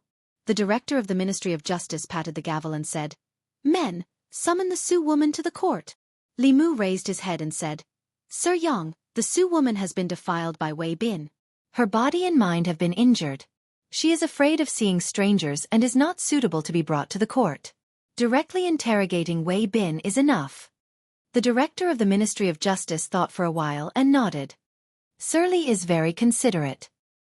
He patted the gavel again and looked at Wei Bin. He asked, Wei Bin, do you admit your crime? Your student admits his crime. Wei Bin immediately knelt down and spilled the beans. 3 months ago, on the night of the 6th day of the 2nd lunar month, your student tricked Su Yao to an inn and drugged her, then violated her. The director of the Ministry of Justice was stunned.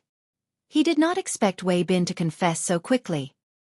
He did not even ask anything, and Wei Bin had already confessed everything.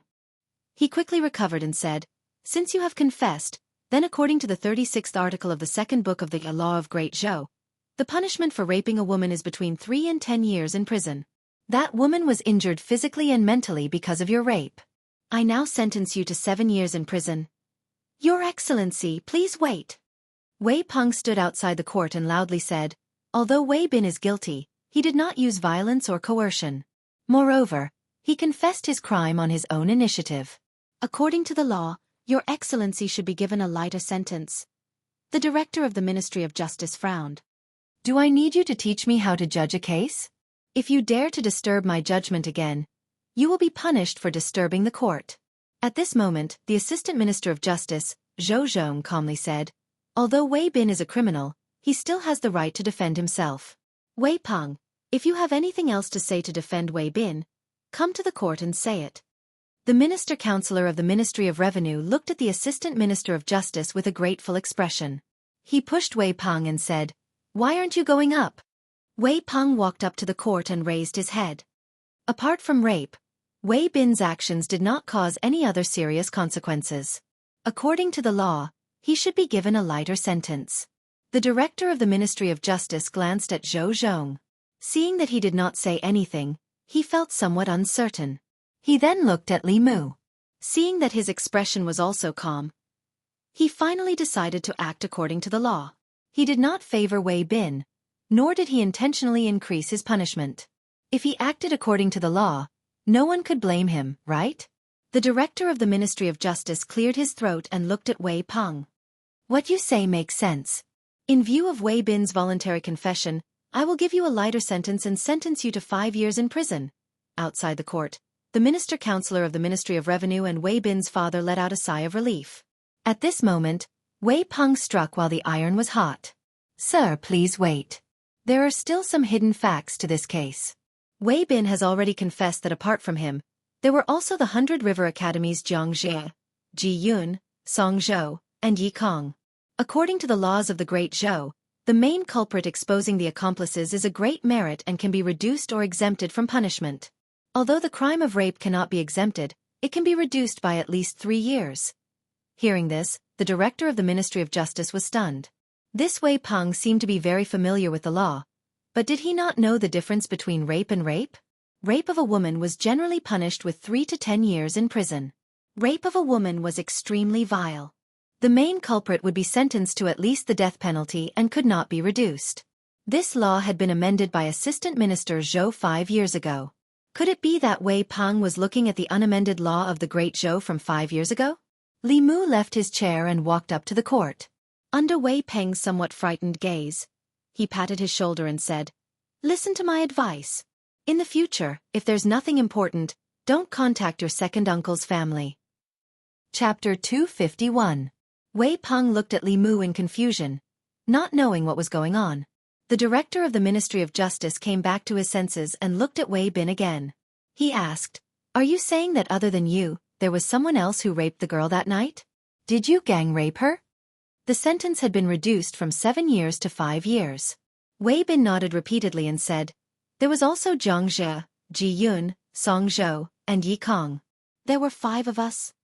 The director of the Ministry of Justice rubbed his forehead and began to realize the seriousness of the matter. Gang rape with more than 2 people had already exceeded the limit of a 10-year sentence. Gang rape with 5 people was the worst type of crime. It was unpardonable, and there was no doubt that the main culprit would be sentenced to death. Even the important accomplices would not be able to escape death. It was nothing more than sentencing Wei Bin to death. Among all the death sentences, death by beheading was undoubtedly the lightest. Worse than death by beheading, there were also dismemberment by 5 horses, death by 1,000 cuts, and even torture against the soul. Just thinking about it made one shudder. Wei Bin was a member of the academy after all.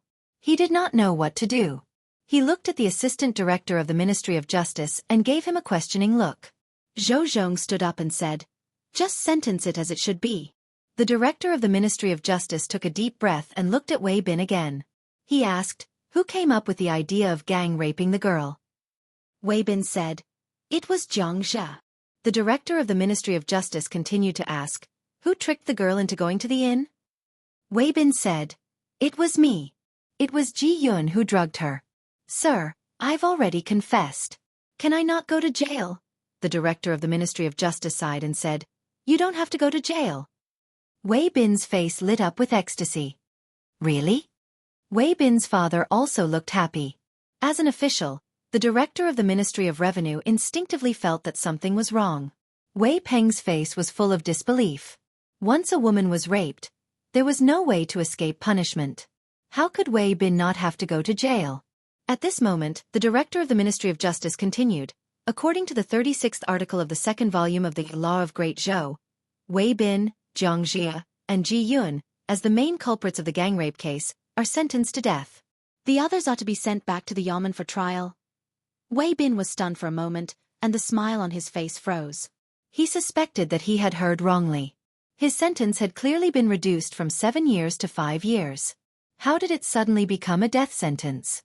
Wei Bin's father rushed to the court and said in shock, "Lord, how could this be? You can't judge him like this." "You can't judge him like this," Wei Peng cried out loudly. "My lord, this is against the law."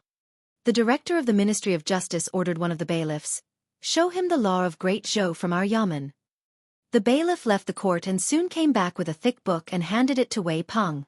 As soon as he held the book, Wei Peng felt that it was completely different from the law of Great Zhou that he had been reading these days. This book was slightly heavier and thicker than the ones he had been reading. The pages also looked like they needed to be updated.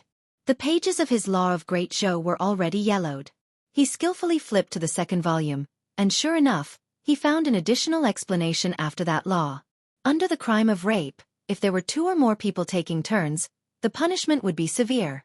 If there were 5 or more people taking turns, the main offender and important accomplices would be executed at the very least. Wei Peng's body trembled, and the law of Great Zhou in his hand fell to the ground. All this time, he had been studying the outdated law, forgetting to eat and sleep. His face was filled with grief and indignation as he lamented, "Yang Xiao has wronged me." Li Mu returned to his position. At this point in the investigation, Wei Bin, Zhang Jie, and the other 2 could not escape death. Even if Wei Bin was willing to plead guilty, it could not change this fact. Whether he was willing to plead guilty or not, the the Ministry of Justice could easily obtain the complete truth from him. Apart from Wei Bin and Jiang Zhe, there were 3 more people from the Hundred Rivers Academy that needed to be arrested. Li Mu walked to the director of the Ministry of Justice and said, "There are 3 more criminals from the Hundred Rivers Academy. I know that Lord Yang is afraid of the Academy. My divine capital Yamen will help you capture this person. What do you think, Lord Yang?" The director of the Ministry of Justice was worried about this matter. When he heard this, he said happily, "That's naturally the best." Li Mu walked past Wei Bin and the others and strode out of the Ministry of Justice. He said to Wang Wu and the others who were waiting outside, "Let's go back to the Hundred Rivers Academy." The group of people returned to the Hundred Rivers Academy from the Ministry of Justice. Along the way, they were surrounded by people. Bastards! The Academy has taught a bunch of bastards. Calling them bastards is an insult to bastards. They are worse than bastards. What's the point of an academy like this existing? It's better to disband it. After learning about the atrocities of the Academy's students from Wang Wu and the others, the crowd was immediately enraged. They rushed toward the Hundred Rivers Academy in a mighty manner. The higher the Academy's status in the hearts of the people, the worse the fall would be when they fell from the altar. In the past, no one in the divine capital dared to reprimand the Academy. During this period of time, Li Mu had undoubtedly become the spiritual leader of the people. Li Mu could also clearly feel the people's love and faith in him. This kind of love and faith was difficult to form but easy to collapse. From beginning to end, he had to stand on the side of justice. At the entrance of the Hundred Rivers Academy, the old man appeared and said angrily, "Wei Bin has already been given to you. What are you doing here?" Li Mu said indifferently, "Wei Bin has already confessed a few of his accomplices. They are called Ji Yun, Song Zhou, and Yi Kong. Come out and go to the Ministry of Justice for trial." The old man's expression froze. He keenly sensed the danger. In just half a month, the Academy had already had 5 students tied up in court. Although this was nothing to the hundreds of students in the Hundred Rivers Academy, it was a bad start. He quickly returned to the Academy and reported this matter to the Vice President. Vice President Chen's entire face was dark. He said gloomily, "3 more. Get those 3 bastards to come see me." Not long after, Ji Yun, Song Zhou, and Yi Tsong were summoned. The 3 of them seemed to have known what would happen. They lowered their heads and said nothing with pale faces. Vice President Chen said angrily, "What did the 3 of you do? Tell me honestly." The 3 of them shuddered for a moment before they told him everything that had happened. "Gang rape?" Vice President Chen looked at them in a daze. A moment later, he laughed loudly. Good. These are the good students that my Hundred Rivers Academy has taught." Jiangzhe's case did not cause any serious consequences, but it was different this time. The Academy was established because the quality of Great Zhou's officials was uneven at that time. Emperor Wen ordered people to establish the Academy and recruit students with clean backgrounds. He had them study the books of the sages in the Academy and cultivate their virtue. At the same time, he had them learn how to rule a country, divine abilities, and spells to protect a region. Unexpectedly, 100 years later, the students of the Academy, the future officials of Great Zhou, became criminals of gang rape. Vice President Chen waved his hand and said, "Send them out and expel them from the Academy. The Ministry of Justice can deal with them however they want." When the 3 of them heard this, their expressions changed drastically. "No, Vice President. Vice President, save us. Vice President, we know our mistakes. We won't dare to do it again." Vice President Chen shook his head and said, "If admitting your mistakes can atone for your crimes, then what's the use of the law? The Academy did not teach you how to be a good person. It's the Vice President and the instructor's fault. Today, I'll teach you one last principle. You have to bear the consequences of your own mistakes." Ji Yun, Song Zhou, and Yi Tsong were sent out with their hands tied behind their backs. This time, the people of the Hundred Rivers Academy did not say anything. Not long after, in the Ministry of Justice's court, apart from Jiang Zhe, who was already in the Ministry of Justice's prison, Ji Yun, Song Zhou, Yi Tsong, and Wei Bin were all kneeling in front of the court. "Damn you, Wei Bin. Didn't you say you wouldn't rat us out? If I knew this day would come, I wouldn't have believed you. You can't escape, so you want to drag us down with you." Ji Yun, Song Zhou, and Yi Tsong looked at Wei Bin, who was kneeling in a daze in the court. It was as if his soul had left his body. Wei Bin's eyes were lifeless. He knelt there in a daze, as if his soul had been taken away. Wei Peng's reaction was not any better. He stood outside the court with a blank expression. Initially, the Minister of Justice had already sentenced Wei Bin to 7 years of imprisonment. Wei Bin only needed to lose 7 years of freedom, and after he was released, he would still be able to enjoy a luxurious life. However, after his defense, Wei Bin's 7 years of imprisonment was turned into a death sentence. He had no idea how to face his uncle's family. Wei Bin's father was on the verge of collapsing. He shook Wei Peng's shoulder and said, "Give me back my son, give me back my son." Chapter 252. Bang! The Minister-Counselor of the Ministry of Revenue knocked his brother unconscious and ordered his 2 attendants, "Take him back." Wei Peng looked at the Minister-Counselor of the Ministry of Revenue. His lips moved and he said with difficulty, "Father." The Minister-Counselor of the Ministry of Revenue shook his head and said, "This is his fate. It has nothing to do with you." Zhou Zhong walked out of the court and said to the Minister-Counselor of the Ministry of Revenue, "I have done my best." From the moment they stepped into the Ministry of Justice, the Assistant Minister of Justice, Zhou Zhong, had been making things easy for them. He had even made an exception and allowed Wei Peng to defend himself in court. The Minister-Counselor of the Ministry of Revenue clasped his fists and said, "I will remember Lord Zhou's kindness and will repay it in the future." Zhou Zhong looked at Wei Peng and a strange light flashed through his eyes. He said, "Minister-Counselor Wei's son is a promising talent. If he can enter the academy, his future achievements will be even greater than yours." The Minister-Counselor of the Ministry of Revenue had only recently discovered that his son, who he had thought was destined to not have any great achievements, had a keen sense of the law. However, at that moment his thoughts had changed. He said politely, "My son's talent is dull and was once rejected by the academy. But Wei Bin was chosen by the academy. Unfortunately, Sai, this may be the fate of the Wei family." Zhou Zhong only glanced at Wei Peng and said, "This copy of the law of the great Zhou is for you." Wei Peng's expression was absent-minded. He mechanically raised his head to look at Zhou Zhong and murmured, "Thank you, Lord."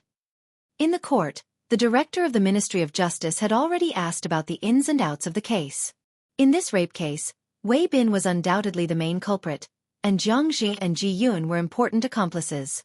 According to the law, these 3 people would be executed. The other 2's crimes were lighter, but they could only keep their lives. They had to spend the rest of their lives in prison and do heavy labor. As students of the academy, they should have had the brightest future. In the future, they would have had a great chance like him, to enter the court and wield power. Unfortunately, they had developed evil thoughts in their hearts and acted on them. More importantly, when they met Li Mu, their lives had taken an irreversible turn. He glanced at the 4 people kneeling in front of the hall and said, "Go to the prison and bring Jiang Zhi here." Jiang Zhi had been sentenced to 10 years in prison for attempted rape. He was still in the prison of the Ministry of Justice. After a few days, another crime he had committed had been dug up. Execution was the lightest punishment, and it would save a lot of food for the imperial court. The prison of the Ministry of Justice. Jiang Zhi leaned against the wall, wearing a white prison uniform. His face was dirty, his hair was messy, and his expression was dull. He did not look as handsome as he did in the academy. After the attempted rape was exposed, not only was his reputation ruined, but he was also expelled from the academy. One day, he was still a high-spirited student of the academy. The next day, he became a prisoner of the Ministry of Justice. Even his cultivation had been crippled. Right now, he didn't have any magic power left in his body. His dantian was broken, so he couldn't cultivate again. Even in this dark prison, he couldn't stay for long. Other than having his freedom restricted, he still had to do heavy labor. He wanted to go out, he wanted to go back to the academy, and he wanted to enjoy all kinds of women. However, this was just an extravagant hope. His only hope was that after 10 years, when his imprisonment was over, even if he couldn't enter the imperial court as an official, he could rely on his family's wealth to resume his previous life. These days, he had been comforting himself with this thought. Suddenly, he heard footsteps. A jailer opened the door and said to Jiang Zhi, "The Lord summons you. Come with us." Jiang Zhi was stunned. He immediately jumped up and asked loudly, "Did the academy uphold justice for me? I don't have to go to prison anymore?" The jailer nodded and said, "No, you don't have to anymore. There was nothing to investigate about Wei Bin's case. He had confessed everything at the beginning. Later, the Ministry of Justice performed a soul search on them and completely confirmed their crimes. Wei Bin, Jiang Jie, and Ji Yun were sentenced to death because they were the main culprits and accomplices of serious crimes. The other two could forget about getting out in this lifetime. When the verdict was announced, countless people clapped their hands and cheered. Even the notorious Ministry of Justice was praised by the people, which was rare. Of course, the one who benefited the most was Li Mu. He was the one who redressed the grievances of the Su family's woman. He was also the one who brought Wang Wu and the others to the academy to arrest the people. The invisible psyche power in his body was so dense that it was almost tangible. It laid a solid foundation for his cultivation in the future. It was worth mentioning that Wei Peng, the son of the minister-counselor of the Ministry of Revenue, had changed his usual playboy ways. The story of him putting righteousness before family began to spread among the people. It was said that the Ministry of Justice's initial sentence for Wei Bin was 7 years in prison. Later, Wei Peng felt the misery of the Su family's woman. In the court of the Ministry of Justice, he defended Wei Bin with all his might. Finally, Wei Bin's sentence of 7 years in prison was changed to a death sentence. The prodigal had turned over a new leaf. Many people no longer harped on Wei Peng's past bullying of the people. They regarded him as a role model for playboys in Luoyang. Outside the east gate of Luoyang, the director of the Ministry of Justice grabbed a few sticks from the pot and threw them out. He said in a deep voice, "The time has come. Carry out the execution." The executioner raised his broadsword. With a flash, the heads of Wei Bin, Jiang Jie, and Ji Yun fell to the ground. Their souls scattered. Beside Li Mu, a woman with a dazed face looked at the 3 rolling heads. She suddenly burst into tears. She cried heartbrokenly. Shopkeeper Su hugged her. The man could not help but cry out as well. He comforted her. "My poor Yao Yao. It's okay. It's okay. The villains who harmed you are all dead. They're all dead." Seeing her cry so sadly, Li Mu was relieved. She was humiliated by Wei Bin and the others. Her mind was badly damaged and she had sealed her heart. No fulu or elixir could cure her. That was why Li Mu asked shopkeeper Su to bring her here to watch the execution. When she saw the 3 people being executed, the knot in her heart was untied. Shopkeeper Su pulled her to kneel on the ground and kowtowed 3 times. He said gratefully, "Constable Li, I can't repay your kindness. If you have any orders in the future, I'll do it even if I have to go through a mountain of swords or a sea of fire." The woman also cried, "Thank you, Constable Li, for upholding justice for me." Li Mu helped them up and said, "You're welcome. It's my duty. What do you plan to do next?" Shopkeeper Su said, "I want to send Yao Yao to her grandmother's house and let her rest for a few days." Li Mu thought about it and said, "That's fine." After all, Luoyang had left too many painful memories for her. A temporary change of environment would be good for her recovery. They did not have to worry about the revenge of the academy or the Wei family. This case was different from the case of Xiaoyu in Yang County. Wei Bin's case had attracted too much attention in Luoyang. The academy and the Wei family had better pray that nothing happened to them. Once something happened to the father and daughter of the Su family, even if it was not their fault, everyone would blame them. After returning from the execution ground, Li Mu opened the door. Xiao Bai ran out of the kitchen wearing an apron and said, "Benefactor, please wait a moment. The food will be ready soon." Seeing the bloody scene on the execution ground, Li Mu still felt depressed when he came back. However, when he saw Xiao Bai's smiling face, his depression disappeared without a trace. Li Mu walked into the kitchen and said, "Let me do the rest. After dinner, I'll teach you Taoism." After the demon clan transformed, they could learn the Taoism and Abhijna of the human clan. In addition to their strong bodies, they could often suppress human cultivators if their Dharma powers were not too different. Xiao Bai had already transformed for some time. She had an endless supply of spiritual jades for cultivation, and her Dharma powers were growing rapidly. It would not be long before she grew a 4th tail and condensed a demon pill. Li Mu knew that he was the only person Xiao Bai could rely on now. He had never been stingy when it came to Xiao Bai. Whether it was defensive or offensive Dharma treasures, she had the best. She even had a lot of powerful earth-rank Fulu. She had an endless supply of spiritual jades for cultivation. Li Mu had also taught her the Buddhist incantation of 9 words. Now, she looked like a 3-tailed spiritual fox. However, in a real fight, she could suppress a 4-tailed demon fox and a 4th-realm human cultivator. Even if Li Mu was not by her side, she could still protect herself to a certain extent. Of course, in Li Mu's eyes, this was far from enough. Putting aside the fact that she still had to avenge her grandmother and her entire clan, in order to stand firmly behind the Empress, he had already offended all the people and forces that he could and could not afford to offend in the deity's capital. Even if he was being targeted now, he still could not figure out who was behind it. The 6 ministries and 9 temples, the academy, the Zhou family, the Xiao clan. It was all possible. They could not find a way to break through Li Mu. It was inevitable that they would attack those around him. Especially what Li Mu was about to do next, it would completely offend the academy.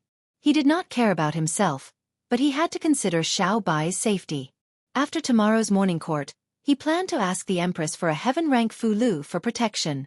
If the Empress did not give it to him, Li Mu would have to reconsider their relationship. He had offended so many people for her and was in great danger. As Li Mu's only backer, if she did not even care about Li Mu's safety, then it would be difficult for him to work for her in the future. Chapter 253. In the Ziwei Palace. Although the 100 Rivers Academy was highly respected and had sent countless officials to the imperial court for more than 100 years, its reputation in Luoyang had plummeted due to the recent events. Led by the censorate, more than a dozen officials presented their reports in the morning court. They pointed out that the 100 Rivers Academy was not strict in teaching and that the students had committed crimes. The purpose of the establishment of the academy was to improve the quality of the officials and to benefit the people. It was hard to imagine that the students of the academy had repeatedly raped women. If such a person were to enter the imperial court in the future, wouldn't it be a disaster for the people of the great Zhou dynasty? Before the scandal broke out in the academy, the vice principal or instructor of the Baichuan Academy liked to make impassioned remarks in the morning court. After Wei Bin, Jiang Jie, and the others were exposed, they never appeared in court again. The officials from the Qingyun Academy and the Myriad Scroll Academy naturally wouldn't defend the 100 Rivers Academy. For a time, there was a rare situation where the officials accused the academy. Of course, the actions of individual students couldn't implicate the entire academy. The Empress only ordered the 100 Rivers Academy to restrain the students and prevent such incidents from happening again. After the morning court ended and the officials left, Li Mu was still in the palace. Mr. Mei walked over and asked, "Is there anything else?" Li Mu said tactfully, "In the past 2 months, in order to help Her Majesty clean up the evil tendencies in Luoyang and unite the people, I've offended all the officials and nobles in Luoyang and even the academy. What if they attack me behind my back?" Mr. Mei comforted him. "Don't worry. If they dare to attack you in Luoyang, they won't be able to hide it from Her Majesty. No one has the guts." Li Mu said, "It's better to be safe than sorry." Mr. Mei understood Li Mu's intention and said helplessly, "I'll ask Her Majesty." She left the palace and soon came back with a Fu Lu in her hand. Li Mu wasn't good at writing talismans, but he was knowledgeable. The Fu Lu's spiritual power was restrained and looked ordinary, but it gave Li Mu a familiar feeling. The golden armor talisman gave him the same feeling. Obviously, this was a heaven-rank Fu Lu. Mr. Mei handed the Fu Lu to Li Mu and said, "His Majesty gave this to you. Keep it with you. When you are in danger, you don't need to activate it. It will protect you. This talisman can block a cultivator of the 6th realm for a moment. Once it is activated, His Majesty will be able to sense it immediately." The Empress was still as generous as ever. This way, Xiao Bai's safety would be guaranteed. Li Mu accepted the Fu Lu and said, "Please thank His Majesty for me." Mr. Mei rolled his eyes at him and said, "You are the only one who can ask for a reward from His Majesty." Li Mu felt that there was nothing wrong with his way of doing things. In his heart, the relationship between him and the Empress was not that of a monarch and his subject, but that of a boss and an employee. The premise for Li Mu to work for her was that she could afford to pay him satisfactory remuneration. An employee could do anything for her boss, but the premise was that she had to give him grass. A boss who let the horse run but didn't give the horse grass would not be able to recruit loyal employees. Leaving the palace, Li Mu passed by a jewelry store and bought a protective talisman that could be hung around his neck. He replaced the talisman to ward off evil spirits and put in the heaven-rank protective talisman that the Empress had just given him. Back home, Li Mu gave the protective talisman to Xiao Bai and said, "Wear this. Don't take it off at any time." Xiao Bai obediently tied the red thread around her neck and then stuffed the protective talisman into her chest. Li Mu's throat moved and he looked away without leaving a trace. He said, "Okay, go and cultivate." People were used to describing women who were fatally charming to men as fox spirits. There was a reason for this. The 17-year-old Xiao Bai was already so charming. In a few years, she would be so charming that all men would fall head over heels for her. Li Mu had never seen other fox spirits, but he was sure that not every fox could be as beautiful as this after transforming into a human form. After recovering from Xiao Bai's charm, Li Mu began to think about the academy. He had only taken a small step forward and it was far from victory. Every academy in Luoyang had more than 100 years of history. A few tainted students could not shake their foundation. If he wanted to change the academy's control of the imperial court, he had to find a good reason for the empress. Baichuan Academy. In response to the recent crisis of the academy's trust, Vice Principal Chen gathered all the instructors of the academy and warned them seriously, "Restrain your students. If there is nothing important, do not leave the academy. If any of them commit crimes and tarnish the academy's reputation, no matter how big or small, they will all be expelled from the academy." All the instructors nodded and said yes. This crisis of the academy's reputation was the first since its establishment. If they were not careful, they would destroy the academy's century-old reputation. One of the instructors said, "Today in the imperial court, the officials from Clear Sky Academy and Myriad Scroll Academy slandered our Baichuan Academy. We cannot give them another chance." Another instructor snorted coldly. "What qualifications do they have to slander us? Apart from White Deer Academy, the students of Green Cloud Academy and Myriad Scroll Academy aren't any better than us. In my opinion, we should expose the dirty deeds of their academies and let everyone see." "Stupid." Vice Principal Chen glanced at him and said, "Can't you see that this is Her Majesty's intention? She has long been dissatisfied with the officials from the Great Zhou leaving the academy. If we drag Clear Sky Academy and Myriad Scroll Academy down, won't it give Her Majesty a good reason?" The other instructors heard this and came to a realization. The four academies had always been on the same side when it came to selecting officials for the imperial court. If the four academies were the first to have internal strife, then the one who would be the happiest would be the empress, who had long wanted to deal with the academy. No matter if it was Baichuan Academy, Clear Sky Academy, or Myriad Scroll Academy, the empress wanted to see any of them fall. What she wanted to see more was the four academies killing each other. Fortunately, Vice Principal Chen reminded them. Otherwise, they wouldn't have thought of this. "I didn't expect a woman like Her Majesty to be so scheming. She wants to sit by and watch the academies fight amongst themselves.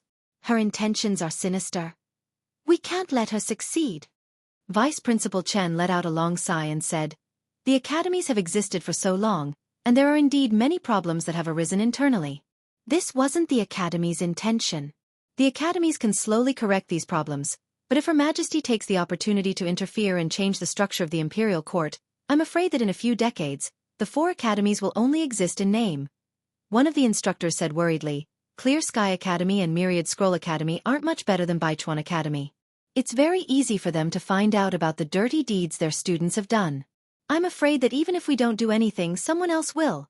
As soon as he finished speaking, the old man guarding the entrance of Baichuan Academy hurriedly ran in and said, "Principal, bad news. Li Mu is here again." Li Mu asked Wang Wu and the others to set up a table in a shady corner at the entrance of Baichuan Academy. There was a brush and ink placed on the table. He moved a chair over and sat down behind the desk with a grand air of grandeur. Several instructors walked out of Baichuan Academy. The leader angrily scolded, "What are you doing here again?" Li Mu turned around and put his arm on the chair. He said, "In order to clean up the unhealthy practices in Luoyang and return the people a clear sky, the Luoyang government has started a street activity. From today onwards, if the people want to report a case, they don't have to go to the government office. They just have to do it here." The instructor said, "If you want to do it somewhere else. This is the academy, not the Luoyang government's place." The academy didn't stop the Luoyang government from handling cases, but he put it at the entrance of the academy. Those who didn't know would think that the academy was bullying the people and he was here to support them. Li Mu said, "This place is big and spacious. Besides, I'm not blocking your way. This is the Academy's place, but it's also the land of the Great Zhou. This place has been temporarily expropriated by the Luoyang government. Under Li Mu's gaze, Wang Wu rolled the paper in his hand into a loudspeaker and shouted, "Those who come from the south and those who come from the north, come and take a look. Constable Li is handling a case here today. Everyone, if you have any grievances, please seek justice. If you have any grievances, please seek revenge."